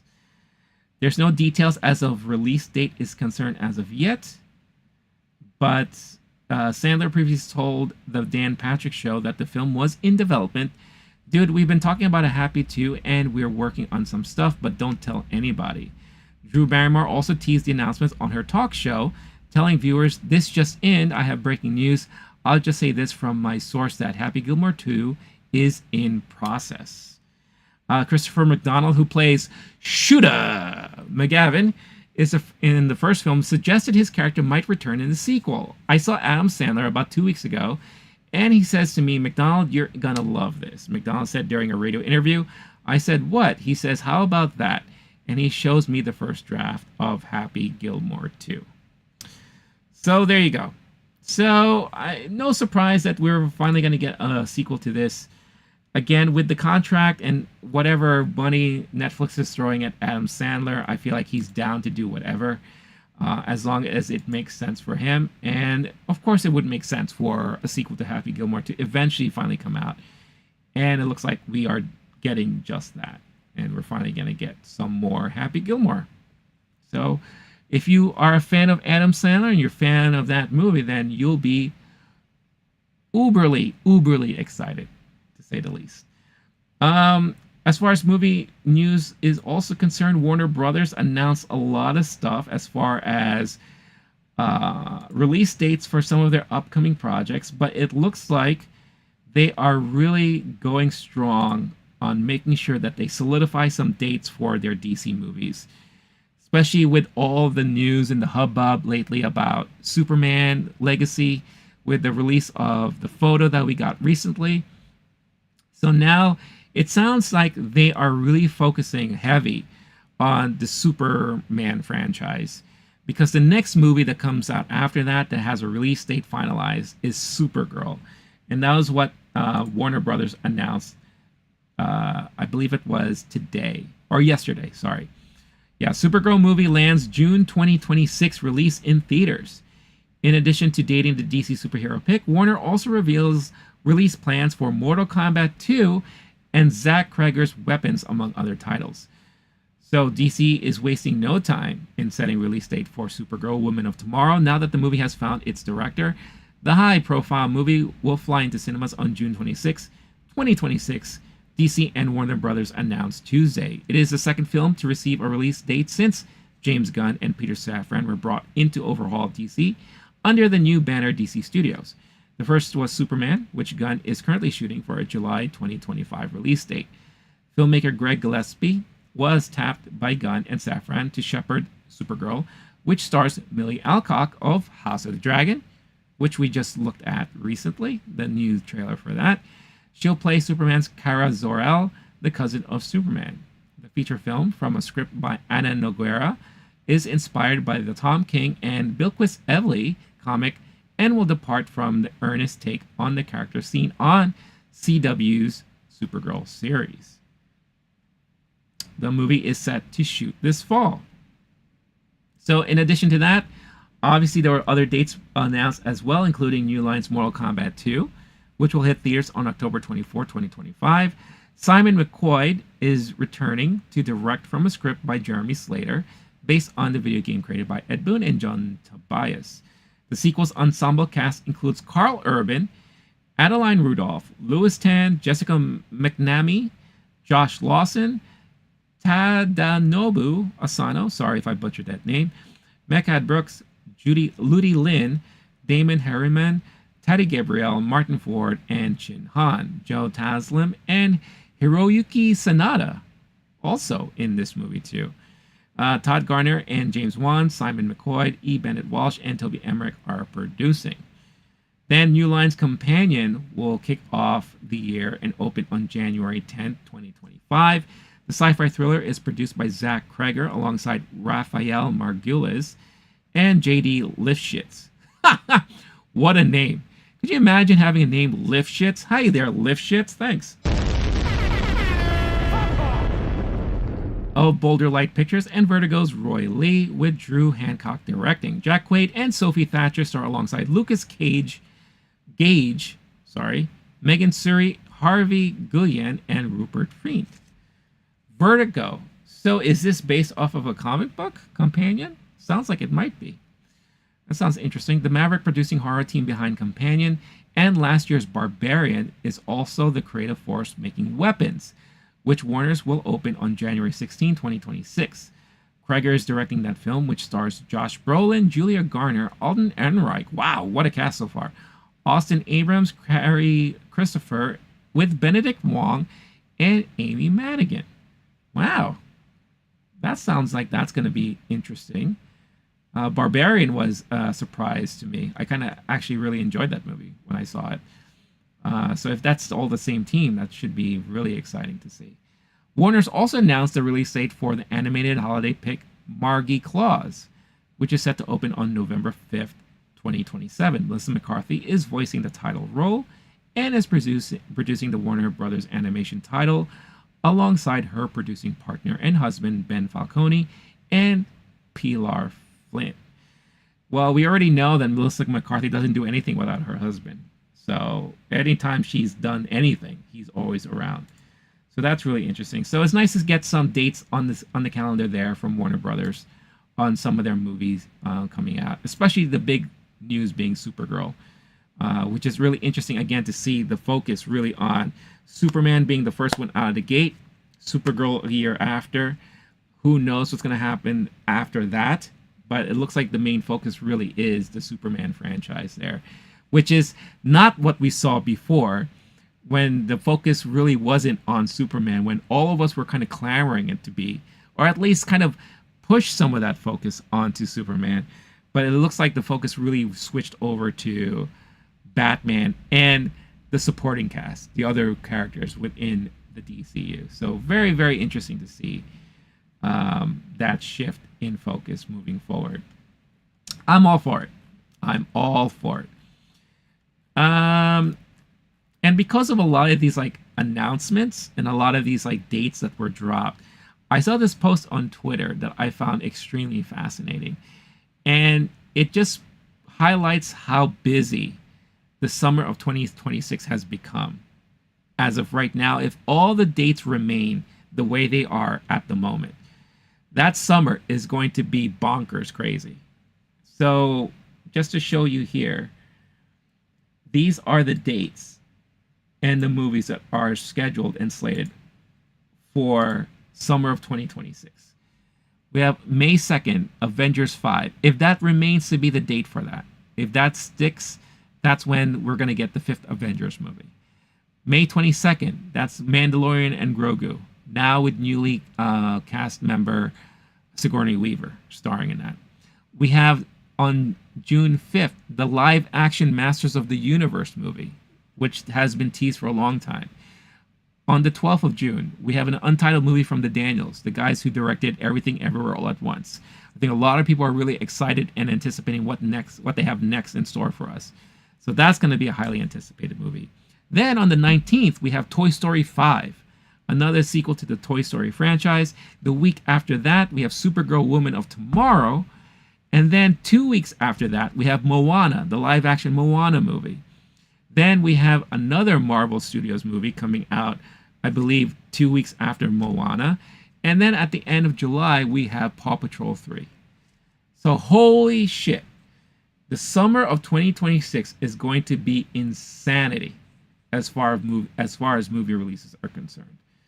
So, I don't know. Mark your calendars. Make sure you have all your dates squared away. Because if you want to catch any of them or all of them, you're going to have a busy summer that year. That's going to be crazy. Let's see. What else? So much to talk about. And of course, yes, I am going to be talking about X-Men. So I'm saving that for the end here. Let's see here. We got new photos that were released, from The Last of Us Season 2 that's currently filming. Now, I don't usually like to show these type of things, but Last of Us was a show that I really enjoyed. I really liked that season a lot. I'm a big fan of the video game, so it's really nice to see what we're getting here. But these are the new photos. So you have Ellie here, and then you have Joel. This looks like this is taking place in the barn from the second video game. So that looks interesting. I don't know where this is taking place from, but there you go. New photos, season 2, Last of Us. Now, show me a trailer and I'll be more excited for that, to be honest. All right. Let's see what else here. Oh, yeah. Apparently, there is an anime series called Terminator Zero that's based on the Terminator franchise, which I didn't know anything about. This is the first time I'm hearing about this. Terminator Zero anime series. So we're having a first look here with some pictures. Netflix announced on August 29th premiere date for the anime series Terminator Zero, based on James Cameron's legendary sci-fi film franchise. In 2022, a future war has raged for decades between the few human survivors and an endless army of machines after the AI known as Skynet gained self-awareness and began its war against humanity in 1997. The fictional 1997 and 2022, because current situation right now is that we don't have any crazy AI trying to kill us. Not yet. There is a lot of talk about AI for sure. But caught between the future and his past is a soldier sent back in time to change the fate of humanity. Excuse me, sorry. She arrives in Japan, 1997, just prior to Judgment Day, to protect a scientist named Malcolm Lee, who works to launch a new AI system designed to compete with Skynet's impending attack on humanity. As Malcolm navigates the moral complexities of his creation, he is haunted by an unrelenting assassin from the future which forever alters the fate of his 3 children. The series is created by and executive produced by the Batman Part 2 scribe Mattson Tomlin, directed by Masahi Kudo, and executive produced by David Ellison, Dana Goldberg, and Don Granger. So Tomlin tells EW that the show treats all the past films as canon, saying we're not going to pretend that the 3rd movie didn't happen. We're not going to pretend that the 6th movie didn't happen. Okay, so it takes place within the canon. Everything else counts. He also indicates plans to move away from the muscular sci-fi action of the latter films and embrace the horror elements of Cameron movies. Ooh, now that's interesting. I would love to see that. Production IG Studios is handling the animation. All 8 episodes release on the date globally on the service, with Tomlin indicating the hope is for multiple seasons. And here are some of the first photos here. This looks great. This actually looks pretty damn good, I will say. You got that. You got this crazy thing going on over here. You got old man looking off into some, I don't know, electronic ghost. You got this guy who's like part human, or Terminator in disguise. Terminator in disguise. That looks cool. That looks dope. Someone shooting a gun. All right, that's cool. Yeah, again, show me a trailer and I'll be more excited. But from what we're seeing now, that looks pretty fun. I'll say. I say that is something that I would definitely be looking forward to when that comes out.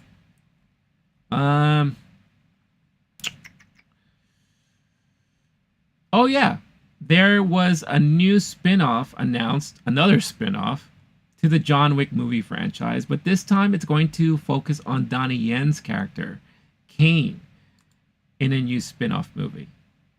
And I will say like that makes sense to me, because one of the things I heard a lot of people say after they saw the last John Wick movie was, I really like the Donnie Yen character and the relationship that he had with John Wick. And of course, a lot of people would love to know more about all of that stuff. So it makes sense that they would announce something like this. So Donnie Yen to star in John Wick Kane's spin-off movie.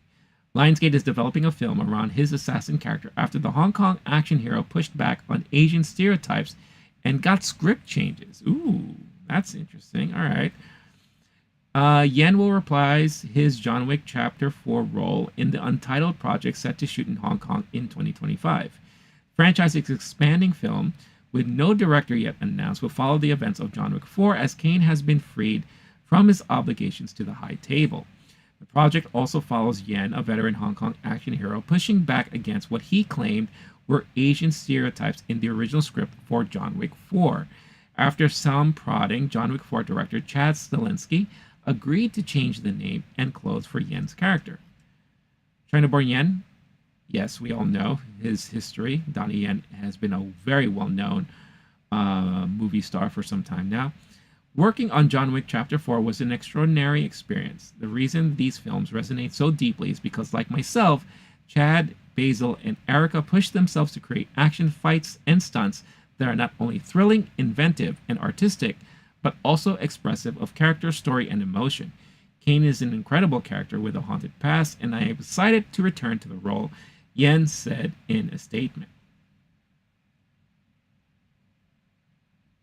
So now we're getting this, Kane, as a spin-off to John Wick. We're already getting Ballerina with Ana de Armas. So it's interesting. We got the Continental, the prequel TV series, the limited series that came out on Peacock last year. So they are really doing a lot with this John Wick franchise. And I mean, I don't know how the Ballerina is going to turn out. I hope it's going to be good. I'm a huge fan of Ana de Armas. And I think she does action really well. Of course, Donnie Yen is fantastic. So I'm hoping that these movies turn out to be really good. Although now it makes me wonder, what would have happened if we were ever able to get kind of like a Star Wars movie or some sort of one-shot, maybe even from like a Tales of the Jedi anthology, like they do like in animated form, of Donnie Yen's Star Wars character that he played in Rogue One. I loved his monk-like character in Rogue One. Let's see here. Donnie Yen, Rogue One. Well, I keep forgetting what his character's name is. Let's see. Chirrut Imwe. That's his character's name. Chirrut Imwe. And he was kind of like a monkish, religious zealot kind of Jedi, you know, which was very, very interesting to see. And now hearing that we're going to get more Kane from John Wick, it would have been awesome to see us get more backstory or more time with that character that we were introduced to in Rogue One. Because I was always fascinated by that character. I thought that character was very interesting. And definitely, it felt to me like it had more stories to tell. That character alone. So, very, you know, it's unfortunate that we couldn't get to see more of that. Because I don't think we're ever going to see any more of that, to be honest. But, yeah, it would have been nice. It would have been nice. All right, let's see what other things that came out. Again, just a lot of things to talk about here before I get into talking about the final episode of X-Men 97. Oh, yeah. This was big news. And it was rumored for a while. So again, I'm not surprised that we finally got to hear about it. And I'm actually really happy and excited to hear about it. But it looks like Nicolas Cage is officially set for the live-action version of Spider-Man Noir. And I've been looking forward to this for some time now. I think this is going to be a lot of fun. And I think it'll be awesome to see. So according to this article here on Dark Horizons, he was said to be in talks a few months ago. Now it's official. Nicolas Cage will return as Spider-Man Noir for a live-action MGM Plus series to release via Prime Video. The series will follow an older, grizzled superhero in 1930s New York City. Here he's an aging and down-on-his-luck private investigator during the Great Depression, and the show will be set in its own universe. Acclaimed Spider-Verse producers and Lego movie directors Phil Lord and Chris Miller, and former Sony studio chief Amy Pascal all executive produce. Steve Lightfoot, responsible for The Punisher and Hannibal, serves as co-showrunner alongside Oren Uziel of The Lost City as writer co-showrunner. Cage previously played a character in Spider-Man Into the Spider-Verse. Milo Ventimiglia also voiced a role for the Ultimate Spider-Man series. Oh, interesting. I didn't know that. Milo. Did they call him Milo? It's Milo. He was the dude in Heroes, too. He was one of the main characters there. News comes as Cage also announced to being starring in the Western The Gunslingers, alongside Stephen Dorff, Heather Graham, Costas Mandylor, and Si Ma. Oof, I don't know about that. Stephen Dorff and Heather Graham? I feel like that's a straight-to-DVD B-movie action if I ever heard one. So that's going to be interesting to see. But yeah, I'm pretty excited for Spider-Man Noir. He's definitely one of my favorite characters to come out of the whole Spider-Verse movie series. A lot of great lines, great personality there. So it'll be interesting. And this is Nicolas Cage we're talking about. So I'm pretty sure in the live-action version, we're going to get a whole bunch of camp, which is perfect for that character. So I'm very much excited to see more of that. That's going to be a lot of fun. La, la, la, la, la. Let's see what else we got here.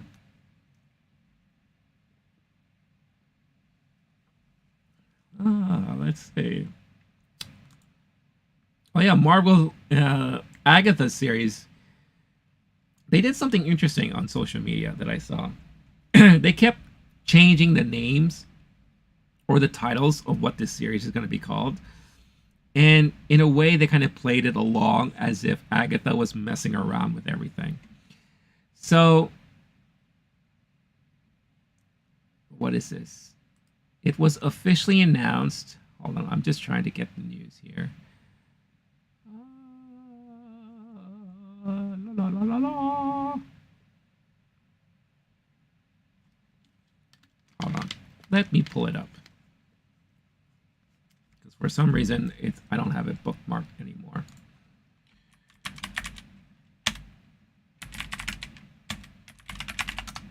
Let's see here. Ah, yes. Here it is. So the Agatha series is called is officially now called, come on you ad, get the hell out of here. God, this ad is just in my face. Agatha All Along is the official title of the Marvel's WandaVision spin-off, coming out later this year. And still starring Kathryn Hahn, which is great. So, excuse me. The Marvel Studios series and WandaVision spin-off starring Kathryn Hahn has finally set a title.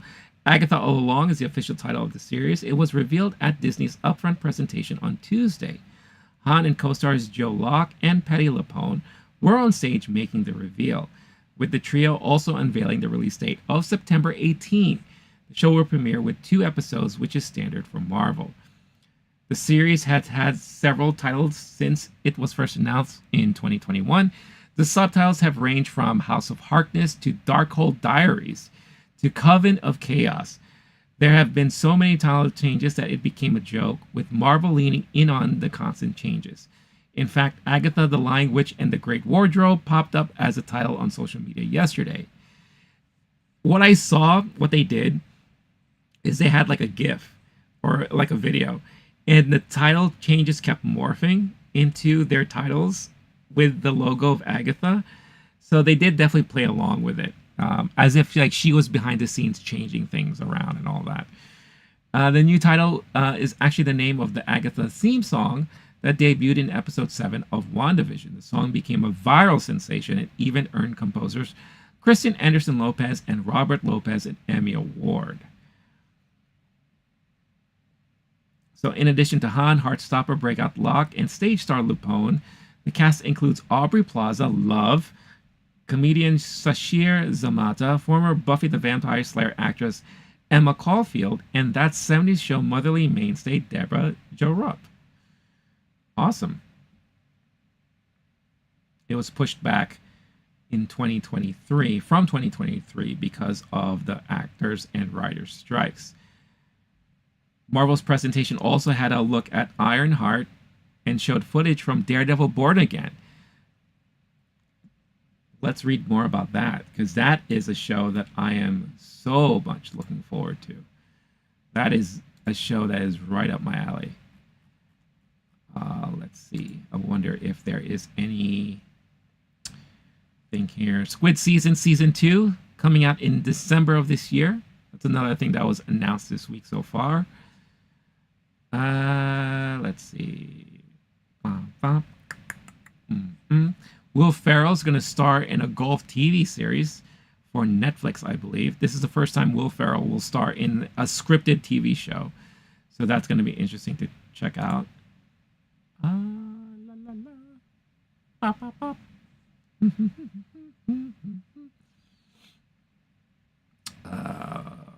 Legally Blonde is getting a prequel series. I believe that's going to be releasing on Amazon. That was announced during their upfront as well.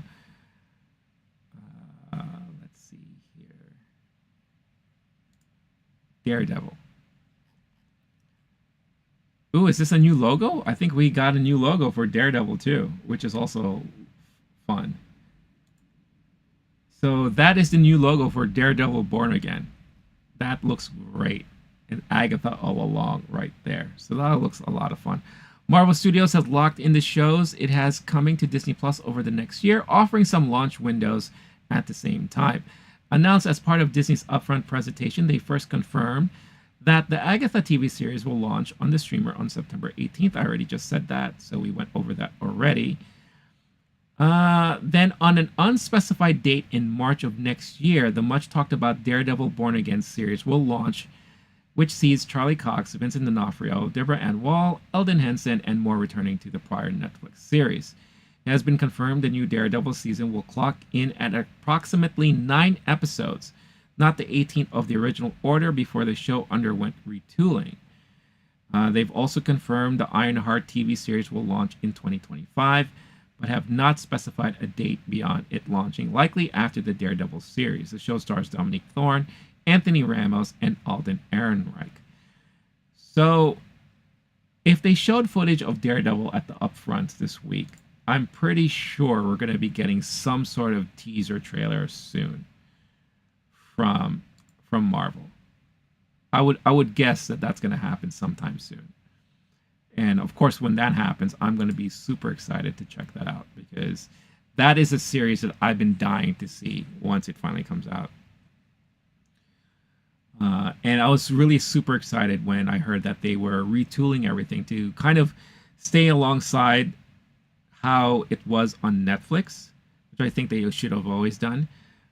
So it'll be really cool to see that when it finally comes out. Jake Gyllenhaal looks like he's returning for a sequel to Roadhouse for Amazon. That's going to be interesting. A sequel to Doug Liman's recent Roadhouse remake is in the works, with Jake Gyllenhaal reprising his leading role as Dalton.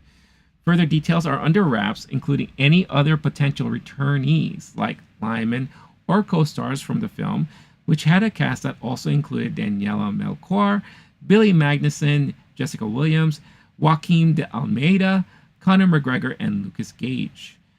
Amazon MGM studio chief Jennifer Salke revealed the news at the company's first ever upfront presentation to advertisers this morning. As we saw this spring, the world went crazy for a little movie called Roadhouse. Nearly 80 million viewers globally have watched Roadhouse. We like to watch hold on, whoever wrote this is really bad. We like to watch these results like a baby. The film was written by Anthony Bargozzi and Charles Mondry, with Joel Silver producing. So Roadhouse became the studio's most watched produced film debut ever on a worldwide basis, but streaming viewership numbers are self-reported by platforms. So there you go. Sequel to Roadhouse. I thought Roadhouse was a pretty decent movie. I thought it was fun. I liked Gyllenhaal was fantastic in it. The only thing that really took me out of it was I hated the digital zooming that they did a lot of during the fight scenes in that. I wish they wouldn't have done that a lot, but overall I thought the movie was pretty entertaining, to say the least. This is another interesting piece of news here. Amazon Tomb Raider gets a full season order.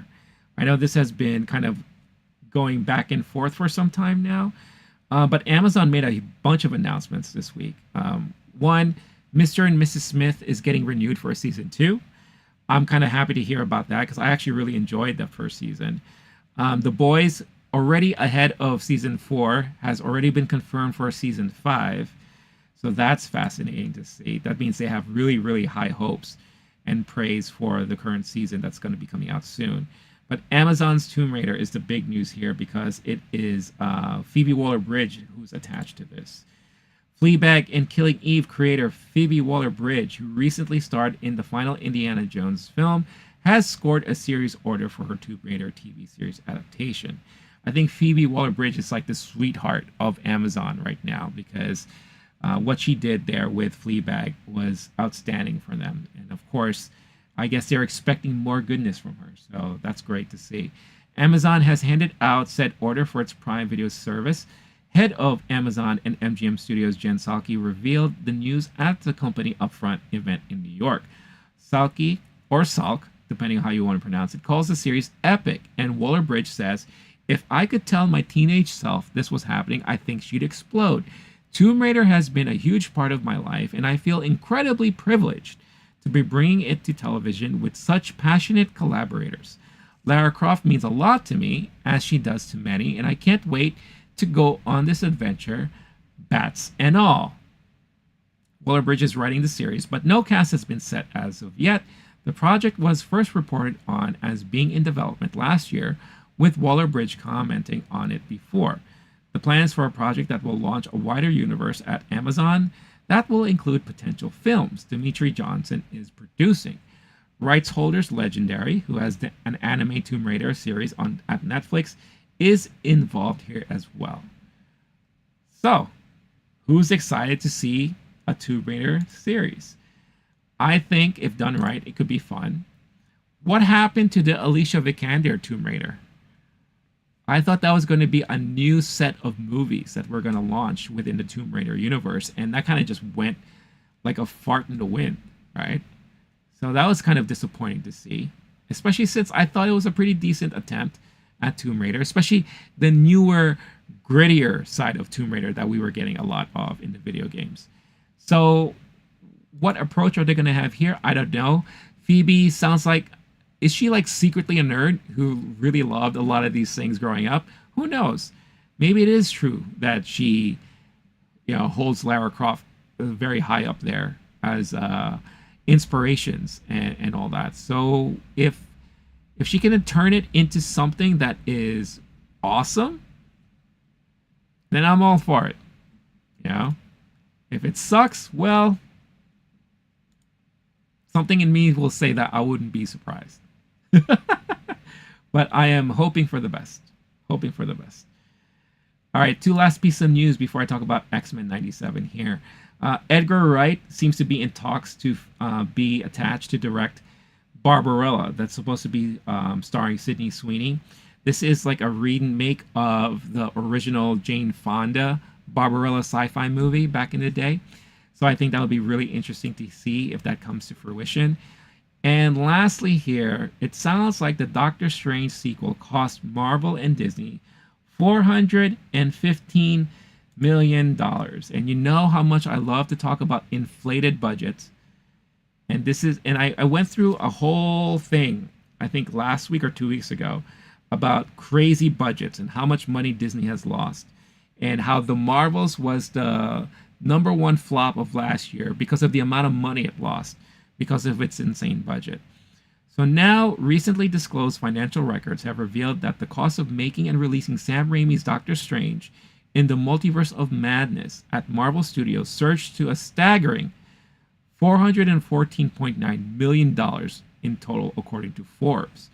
That makes it one of the most expensive installments in the Marvel Cinematic Universe and surpassed Avengers Age of Ultron, which cost a total of $388.3 million, but ended up grossing considerably more. Other recent Marvel films cost notably less, including Ant-Man and the Wasp: Quantumania at $328.2 million, and The Marvels at $277.3 million.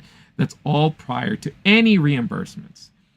Films shot in the UK benefit from the government's audiovisual expenditure credit, offering a cash reimbursement for up to 25.5% of money spent in the country. To qualify, films must pass a points test based on various factors. So here's a little hint for all you future filmmakers out there. You want to make a film? Why don't you do it in the UK? You'll get a lot of tax credits from it. Here we go. And here's the details. To receive the reimbursement, at least 10% of a film's core production costs need to relate to activities in the UK.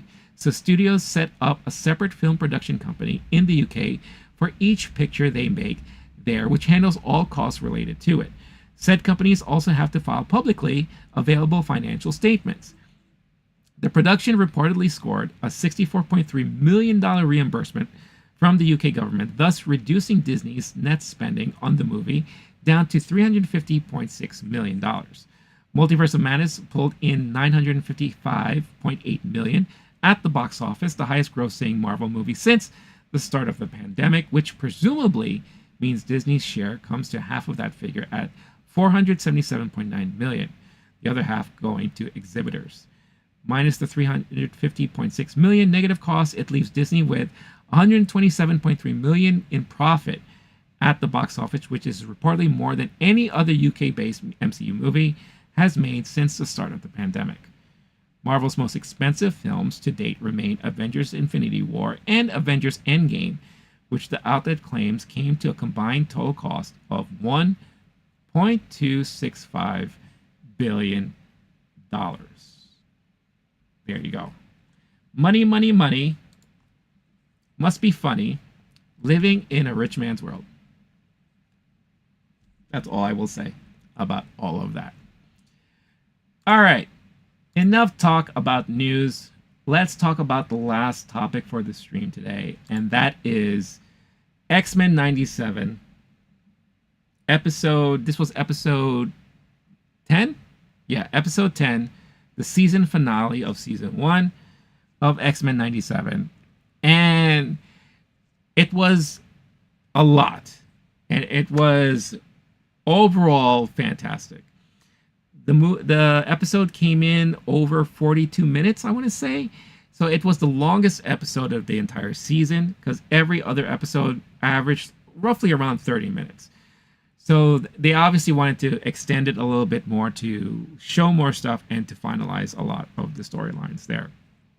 Obviously, we already know what happened in the last episode. So quick recap there. You have Magneto and Professor X fighting each other because Magneto has totally wiped out the power of the Earth with his giant magnetic EMP. Professor X wants to restore the world and, obviously calm Magnus down because he's about to wage war on the humans. Plus, on the other side, you have Bastion with his android humanoid Sentinel program taking over the entire world and infecting a lot of people, because he has his own idea of control and kind of how to wipe out the mutants any which way he can, all because of a grudge that he's had carried with him since he was a kid, when he was originally thought to have been denied entrance into Professor X's School of Mutants, when that wasn't really the case there. So you had the X-Men team divided into two teams, Team Blue and Gold, doing their own thing, and everything looked very dire, right? You have Wolverine, who attempted to kill Magneto only to get his metal ripped out of his entire body. You have Nathaniel, aka Cable, fighting against a version of his mom, not really his mom, but the original or one of the versions of Jean Grey that we got, being under the control of Mr. Sinister. And then you have Bastion, who's fending off against Storm, Forge, Beast, and Morph, and seems to be doing a really good job at it. So, of course, this episode picks up where all of that left off. And it starts off while we're inside Magnus's brain. So it looks like Professor X was able to get in there somehow. And we see this kind of like early meeting between Magnus and Xavier and Charles at a bar somewhere. And this is kind of like when they're revealing to themselves for the very first time that they're mutants. You have Professor X kind of telepathically telling Magnus, "Hey, I'm a mutant, sucker." And Magnus is like, "Oh yeah, well, I can control metal." All right. So, and then there's a lot of fears as to how people are going to react to that. And then all of a sudden the scenery changes, and you can kind of tell that we are in this mindscape, kind of mind craziness within Magnus's brain. And Professor X, all that he's trying to do is trying to remember and show the past and the goal, that they always wanted to just be there to help mutants and help humanity and all that good stuff, right? But it seems like he just wasn't going to budge at all, right? And it's like, we need to put an end to your control over the Earth right now. What you're about to do is crazy. And Magneto's like, "F you, I don't agree," and all this kind of stuff. So essentially what happens here is the one thing I think a lot of X-Men fans have been dying to see for a very long time. What would happen if Professor X finally calmed Magneto down and took control of his brain? This is basically what happened here. We've never seen this done before, and it was kind of displayed in a very crazy, glorious moment when you have a lot of the X-Men team watching what's happening. And it got to the point where in the last episode, I said it almost looked to me as if Professor X was attempting to lobotomize Magneto. That's how strong it felt, right? But here it looks like he was able to kind of jigger some stuff around to kind of almost to the point where Magneto didn't know who Professor X was in his brain, and what's going on right now around him, right? So in a way, you have Professor X that's trying to re-educate Magneto to kind of see this is why we did this. This is why we surround ourselves around these people. This is kind of what we're trying to accomplish here. While at the same time just trying to calm his ass down and release his magnetic control on the powers of the world, right? Which seems to have happened. You have Logan, who's lying on a table, knocked out. You could see he's just covered in blood because he's, like I said, all the metal has been ripped out of him, right? So you have everyone by his bedside just, hoping that he recovers from all of that. We are shown that it looks like Nathaniel Cable defeated Jean Grey, because now she is drowning in the water or sinking down in the water. And he's fighting with that reality or the realization that what have I done? This is not me, because unfortunately Sinister has control over me, right? So everything just seems so dire. Then you also have Bastion gloating, right? He's like, "Ha ha ha, all this stuff. You guys think that this little puny device will, stop me from doing all these things? You all talk about family. Well, this is my family." And then you have all these Sentinels that drop in, all holding Storm, Forge, Beast, Morph, right? And he's gloating away. He's like, no one can stop me. And again, the voice actor, like I mentioned last week, they have for this guy is great. He is so good. So now he's about to blast away Cable, He's like, I have no need for this puppet anymore. I'm gonna like destroy this guy. And then you have Sinister now. It's like, wait a minute, this wasn't part of the deal. Like, you told me I was able to, I'm gonna keep him as my guy, as this is gonna be my dude. Yeah, Bastion's like, pray I don't alter the deal any further. Very Darth Vader like. And of course you have like Beast saying, no, don't do that. Stay away from him. And Bastion's like, shut the fuck up. And Storm's like, what are you doing? Look into my eyes. We're all here to save humanity. We're all trying to be on the same side. Oh, why can't you see it? And he's like, you're crazy, woman. This is not how I see the world. And because of all of that crazy stuff that's happening, something within Jean Grey woke up and bam, the Phoenix rises once again. And she's just like, I had enough. Shut up, everybody.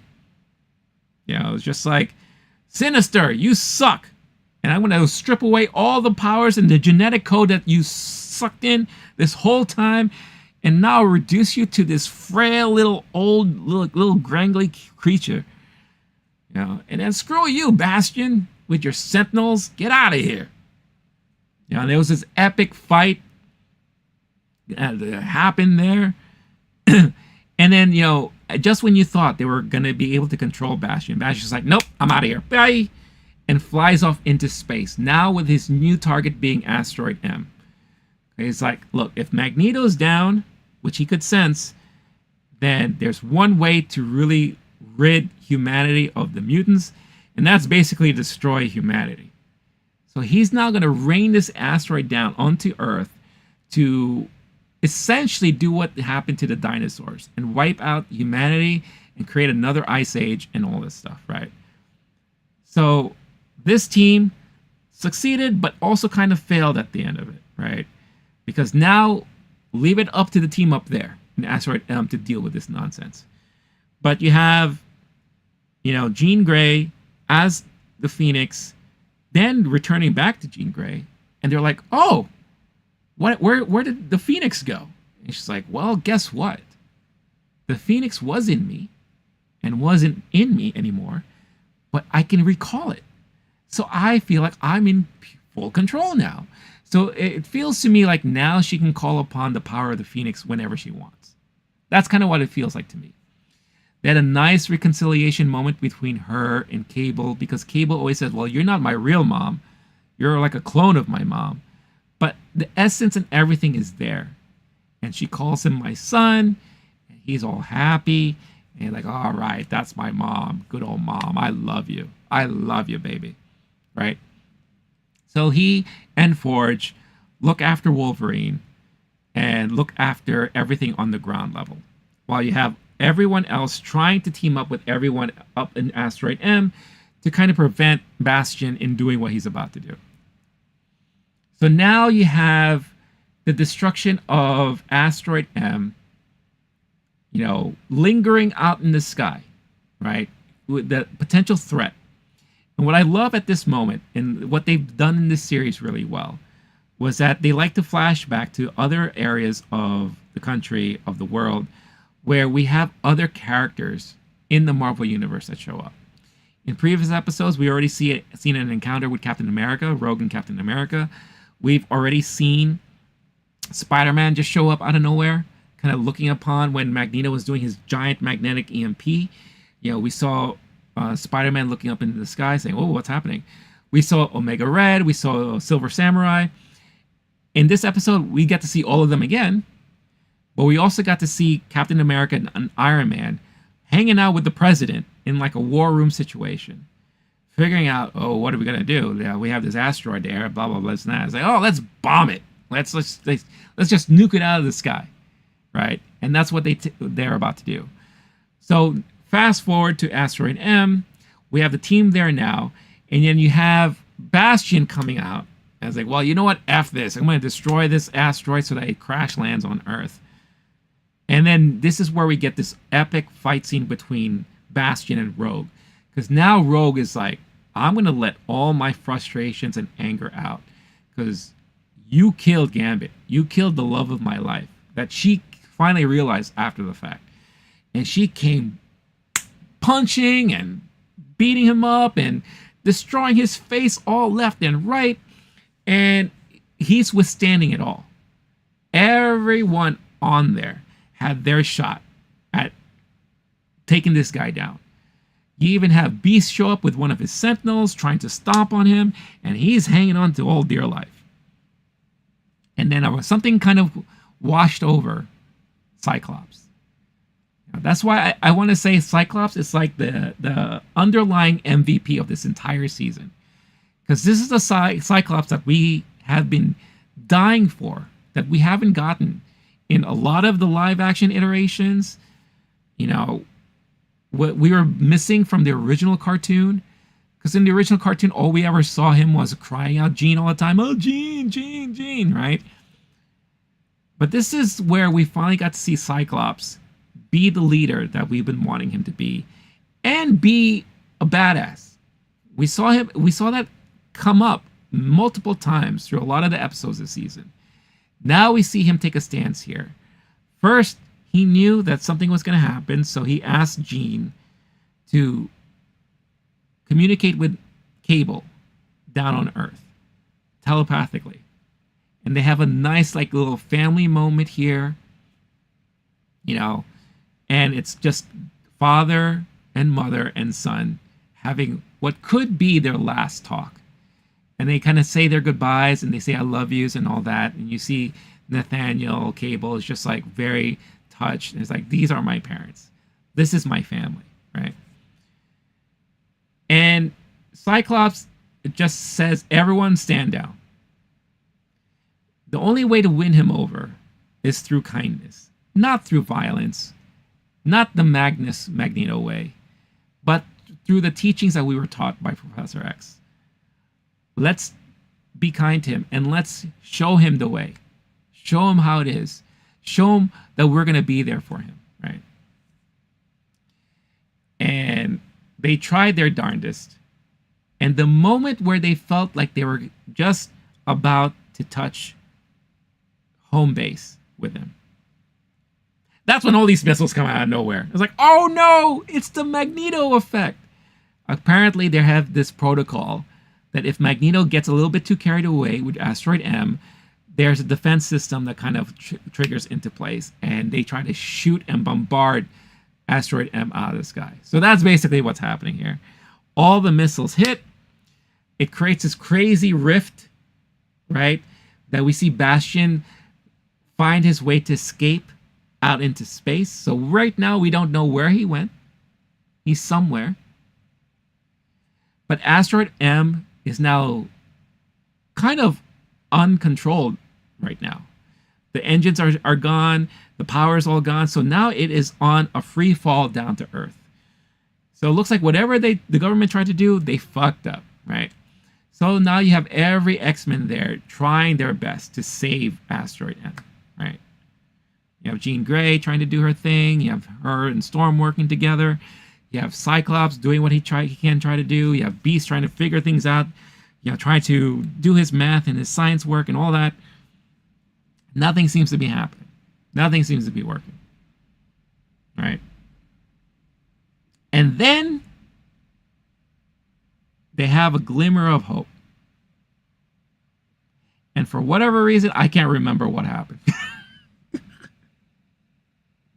Because I was like so excited and so like enthralled with everything that's happening. I felt like I was just shoved 4 comic books, like 4 issues worth of comic books right down my throat in this one episode.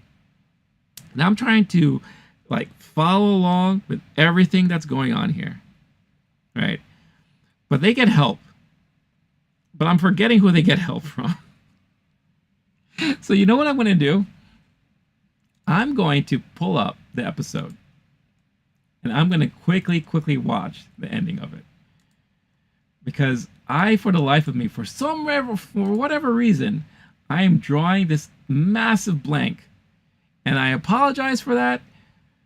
But once again, it just shows you my brain is complete mush today. But I'm going to put this on just so I could see the pure ending here. I'm going to mute it because I don't want to get copyrighted. Right? So I just need to see who eventually helped him. And mind you, oh, hello, duh, it was Magneto. Yeah, because during this whole time, Professor X was still in Magneto's head. And right at the opportune moment, the perfect time, he was able to get Magneto to snap out of it. Because there was a moment where in his brain they were kind of about to drown. And he got him above water. And Magneto snapped out of it and said, I know who I am now. I'm Magnus Magneto. You're Professor X. And at the end of the day, we're after the same goal here. And we were friends once. I don't see why. This is not exactly what they said to each other. I'm just kind of recapping here. The sentiment, right? So then he snaps out of it. He awakes. He's no longer under Professor X's control. And he's like, Magneto's back. And now he is able to help everyone push Asteroid M further up into space before it totally explodes. And then it explodes. And everything around it gets destroyed or vaporizes. No sign of life or anything left at all. During this whole sequence, during this crazy moment, there's like a montage of stuff happening on Earth all around the world where you have a bunch of kind of like little cameos happening. I love the New York City cameo where you had, because it's like end of the world doom, like, so everyone's looting, right? So you have Cloak and Dagger show up, fending off of people, preventing them from looting stores. You have Daredevil show up out of nowhere. It was awesome to see him. Then there was one moment where you saw the TV monitors showing what's happening. And then you had Peter Parker with Mary Jane. And then you had Flash Thompson come up from behind them, kind of watching the news on the TV. Nice little cameos there. You go to another area, you have what looks like an Alpha Fight cameo with North Star, Psylocke, all the Canadian team over there. You had in Siberia or Russia, Omega Red with his crew in tow. You saw in one scene, you saw Puck, the crazy little dude, show up somewhere. Silver Samurai was somewhere in Asia, probably Japan. What's going on, Roy Laprise? We're talking about the finale of X-Men 97. The thing that this show did great was including a lot of these great cameos. We had a Black Panther cameo. You had T'Challa talking to the president about how they're handling things on their end. You had a Doctor Strange in the surgery room doing his crazy mystical thing going on. They crammed in so many different like little Easter eggs and cameos in this episode. It was crazy. That's why, for some reason, I kind of blanked on what happened and how they kind of prevented Asteroid M from crash landing on Earth. Oh, Roy, sorry. Yes, it is spoilers for you. So I definitely would recommend to stop watching. Even though I would love to have you still here, I would definitely recommend you to stop watching. And that's my bad because I should have put this up on the screen. I totally forgot. My fault. So, yes, hopefully I didn't ruin anything for you. But you can come back and watch the video on demand if you want to hear my thoughts on everything. So, Earth was quote-unquote saved. You have whoever was involved in fending off the whole Asteroid M situation gone. So the only one left remaining now on Earth is obviously Wolverine, who's still recuperating. And they keep whispering to him, don't give up. Don't let her down. And because they know if they play on his love for Jean Grey, he's going to fight his darndest to get back. Morph, even at one point, morphs into Jean Grey and says to Logan, I love you, Logan, to kind of like, cheer him on and get him healed quicker. So you have Morph, Logan, Jubilee, Sunspot, who officially announced his name in this episode, finally said, hey, I'm Sunspot. We know that already, dude. You have Forge, who's still down there. And then we get an appearance from Bishop. Bishop shows up again, comes back. And Forge doesn't know who Bishop is yet. So this is like their introduction. They're kind of like the first time they meet for the first time. And he's like, I don't believe you're a friend of mine. He's like, well, I'm not a friend yet. But we're very good friends, and blah, blah, blah, this and that. So you could kind of see the formation of another new group. Whether it's going to be like the X Factor group, X-Force group, I don't know. But we're definitely going to get more layers of the X-Men teams in Season 2. Because we have a very different team left on Earth after all of this said and done. But then the question is, well, where is everybody else? Roy, it sounds like it's going to get better at least. I wasn't sure after the first couple of episodes. Oh, it got better, Roy. It really did. If you only saw like the first couple of episodes, believe me, it gets crazy. It gets crazy. And if you're a fan of the comic books, you'll be very pleased. Even if you're not, I think you'll find this season to end up becoming really worth the watch, for sure. So yeah. So if you happen to catch me a little later on, after you've watched the rest of the season, if you decide to do so, I would love to hear your thoughts on it after all of that's said and done. But the big remaining question is, so what happened to everybody else? Did they die? Did they vaporize?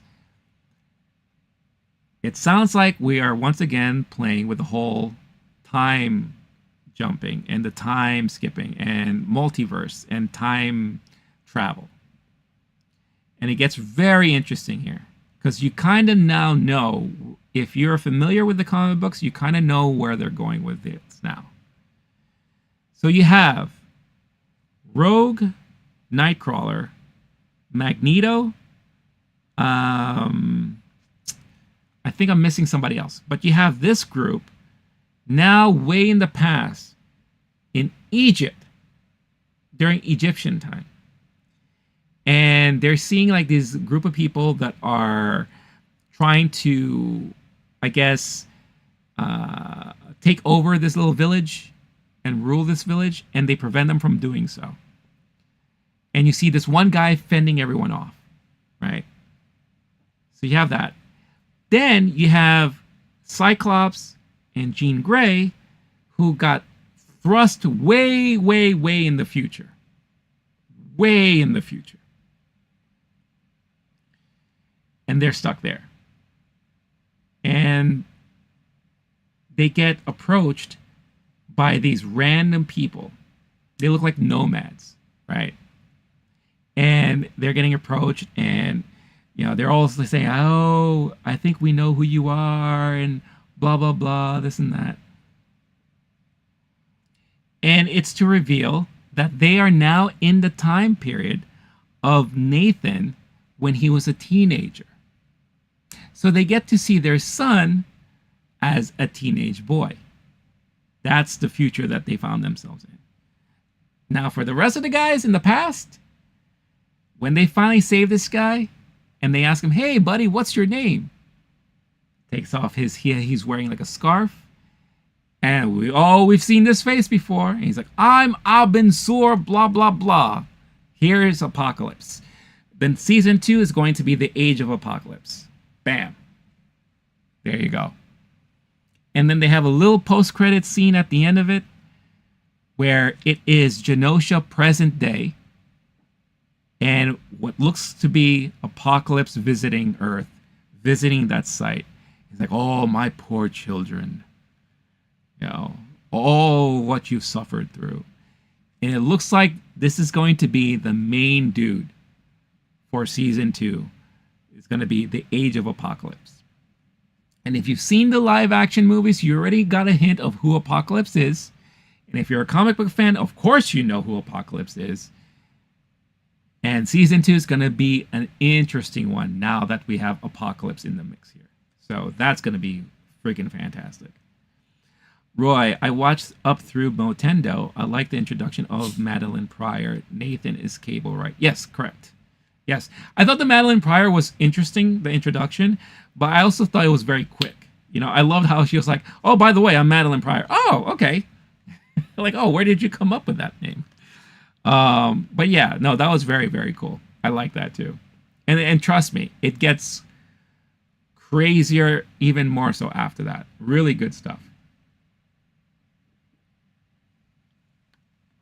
But yeah, and season as a whole, I think they did a really good job here. At the very least, recapturing the charm of the original 90s animations, of the original animated series. Roy, it's hard to flesh out big arcs into these times. Oh, absolutely. Especially with like the 30-minute episodes. That was something that the original animation suffered from also. That's why sometimes there would be episodes that you would have 4 arcs going on at the same time, all shoved down your throat, and everything's happening too fast that you kind of lost track of what's really going on. And then sometimes they would just close out an arc so quickly without fully fleshing it out, you know. And I feel like that's done on purpose because the original animated series kind of had that same storytelling, and I feel like they did that here again too, where easily you could say that there were like 5 or 6 different story arcs throughout the entire season, that they breezed through a couple of them. Like the whole Madeline Pryor thing, the whole Nathan thing, Cable thing. Like they had to breeze through all that to kind of move things along, right? And the one downside that they have here is not only is it like 30-minute episodes, but it's only 10 episodes for the season, right? So they really had to like breeze through a lot of things here. But for what they gave us, I feel like it was enough to at least enjoy what we got, you know? And yes, even though at the very beginning it was kind of hard to get back into that type of storytelling that we haven't seen since the 90s, the minute we got into that flow, I was like, okay, I'm all in now. And this is like now must-watch TV for me week after week. And I think they did a good job. As long as you could kind of say to yourself, like, look, this is like not a pure one-to-one sequel of the original show, but it's more of like the spirit and charm of the show now done in a way for a modern day audience and a more mature audience. This is definitely a series that they did to really please not only the fans of the original animated show, but the fans of the comic books, the fans who are now adults and more grown up after watching that original thing. So that's why they had a lot of, I call this season very horny. There was a lot of horny moments in this. Everyone was trying to hook up everybody. Plus, there was a lot of violence. We saw a lot of blood in many moments here. So it was definitely geared more towards a mature audience. The same audience that probably grew up watching the original animated show in the 90s. You know? Why I'd like to see a complete season of Origins to help newcomers with context. I think what they're hoping for is that since you can watch the original series on Disney Plus, I think what they're hoping is that people will go back to the original series and start watching that if they found interest in this one. And I've heard some people who actually did that, who actually started going back, you know, especially like when an episode ends, they like to tie in, oh, by the way, if you like this, you'll definitely like this. And that's the original series. So I think that's what they're hoping to do here. And it might work or it might not. It might also lead people to maybe reading the comic books, the older comic books, to kind of catch up on some of these storylines, because there was a lot. I admit, there is a lot. Easily, in this whole season, like I said, 6 different arcs. Like I just said before, this one episode felt like 4 issues of comic books were just shoved down my face. Like, here, story. Here, remember this? Yeah, love it. You know, that's just how it felt like to me.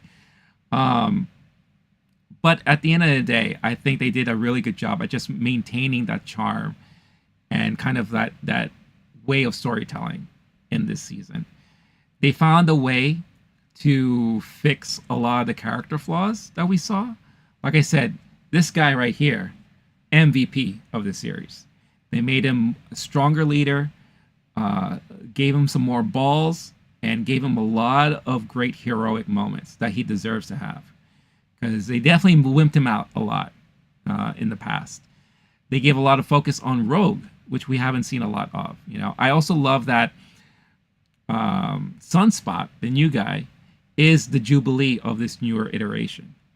This is the younger person that we get to follow for the first time. They kind of gave us a little bit of a kind of like a human element that is kind of relatable. It's like, oh, I'm so new to all of this, and I'm still trying to figure things out. That speaks very well to like a younger generation. So I love how we kind of got to see that. And I just love how, again, we progressed through the storylines in the way that we did. Another thing I really appreciate that they did here in the season was that with every episode, they paid so much attention to detail in the opening credits, where you kind of got a sense of what to expect in the episode just based off of the opening title sequence. You'll get little glimpses here and there of things that we haven't seen before. And it's like, oh, are we going to explore this or are we going to explore that?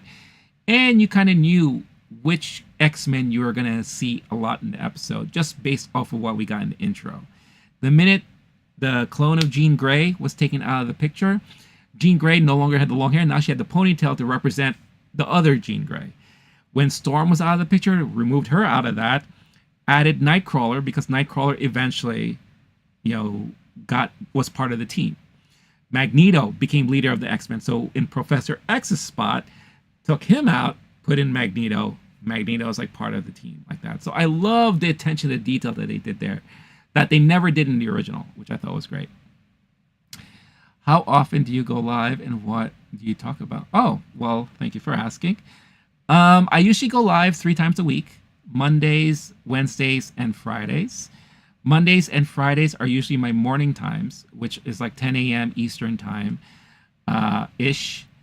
Wednesdays are usually like 7 p.m. Eastern time ish. Sometimes I'll do a stream on the weekends. And mostly what I do on the channel is I talk anything pop culture related. So movies, TV, I do a lot of trailer reactions, movie reviews. I review streaming shows that I watch, like X-Men.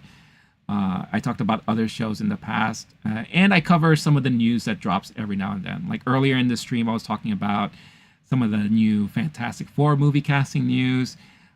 Some of the stuff that, some of the new trailers that dropped this past week. So yeah, so if you're into any of that stuff, I also talk about video games from time to time. Video games was part of my life for a while because I worked in the industry. So I do like to talk about it from time to time. And every now and then I may stream a game or two on the channel. I haven't done it recently, but I'm if time permits, I will do that from time to time. So like I said, if you're into any of that stuff, by all means, do tune in. And ultimately, what I love doing is I just love having conversations with all of you watching. So, like, for example, if you came in and you said, oh, let's talk about X-Men. Let's talk about X-Men. If you had a topic, oh, did you hear the news about the new trailer of this? Or what do you think of the new Deadpool movie? Let's talk about that. I don't mind talking about whatever anyone wants to talk about, because at the end of the day, I just love the conversation and all. So if that's what you're into, check, hang out and, subscribe if you want to get notified anytime. I don't want to do the whole YouTube rigmarole, like, hey, make sure you subscribe and hit the notification bell, blah, blah, blah. Isn't that, if you want to follow. And hopefully you could be part of the conversation and all that moving forward. So yeah, a lot of great attention to details. I love the opening title sequences and all that. I love the little cameos that they threw in there.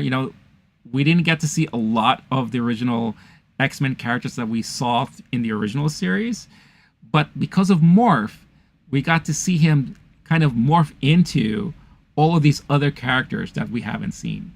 We got to see him in this episode. He showed up in one moment as Sauron. I was just like, oh my god, what the hell is he morphed into that? So it was just really interesting that Morph was kind of like the Easter egg of the group, and he would morph into all these different mutants that normally wouldn't gotten any play throughout the series. So I really thoroughly enjoyed it. I had a lot of fun with this season. It sounds to me, at least, a lot of people who've been watching it really loved and dug the series. I'm subscribing, bro. I have to head out. Thank you so much, Roy. I really, really appreciate that. Really, really, really do. So yeah, I'll be looking forward to hanging out and chatting with you again in the future, man. So really, really, totally appreciate it. Thank you. You're a cool one. You're gonna get a. Wow. Thank you for that, and I'll catch you next time for sure. But yeah, had a fun time with this season. I can't wait for season 2. I know it sounds like it's already been done, I think. I also know that there is a major discourse right now. Well, I wouldn't say it's a discourse, but there's a major push online to get DeMaio back, after being fired from the show, because now it seems more and more it's because of whatever he did on OnlyFans, which I don't know. I mean, if he can write a show like this and make it as good as it is, does it really matter what he does outside? I know Disney is very strict about outside activities like that, but it's creative people will do crazy things, man. I'm not saying it's right or wrong. I'm just saying, let a dude be. Maybe he needs the extra dough for something. Who knows? So, but I think right now it seems to be very doubtful that DeMaio will be back. But he did already finish and complete season 2, and he was at least writing the outline for season 3. So we'll see what happens when season 2 comes out. Hopefully season 3 can still keep and maintain the same tone and excitement and entertainment all throughout. We'll see. But yeah, that is X-Men 97 season 1. Love to hear your thoughts if you're watching on a replay later on and all that. But that is how I'm going to actually end the stream today. Thank you so much for everyone who are tuned in all throughout. Roy, big shout out to you. Faithy and Bailey, and going way back to Kayak and Fishing, and Mr. Bugs, who is 4 years old, whatever that means. Everyone else who tuned in, thank you so much for all the chats and all the support. I will be back live again on stream Friday morning, 10 a.m. Eastern time. I'll be providing my review on, we got 2 movies coming out this week. We got Back to Black, which is the biopic on Amy Winehouse, and we got If, the family-friendly, fun-time movie with Ryan Reynolds and John Krasinski and a bunch of imaginary friends. So we'll see. If you want to hear my thoughts on those 2 movies, check out the stream on Friday morning. But until then, I'm going to head on out for now. I hope all of you have a wonderful evening. And if I don't see you, I hope you have a wonderful rest of your week. Stay cool, stay classy, stay safe. Have a good night. Catch you next time. Peace out, everyone. Bye-bye.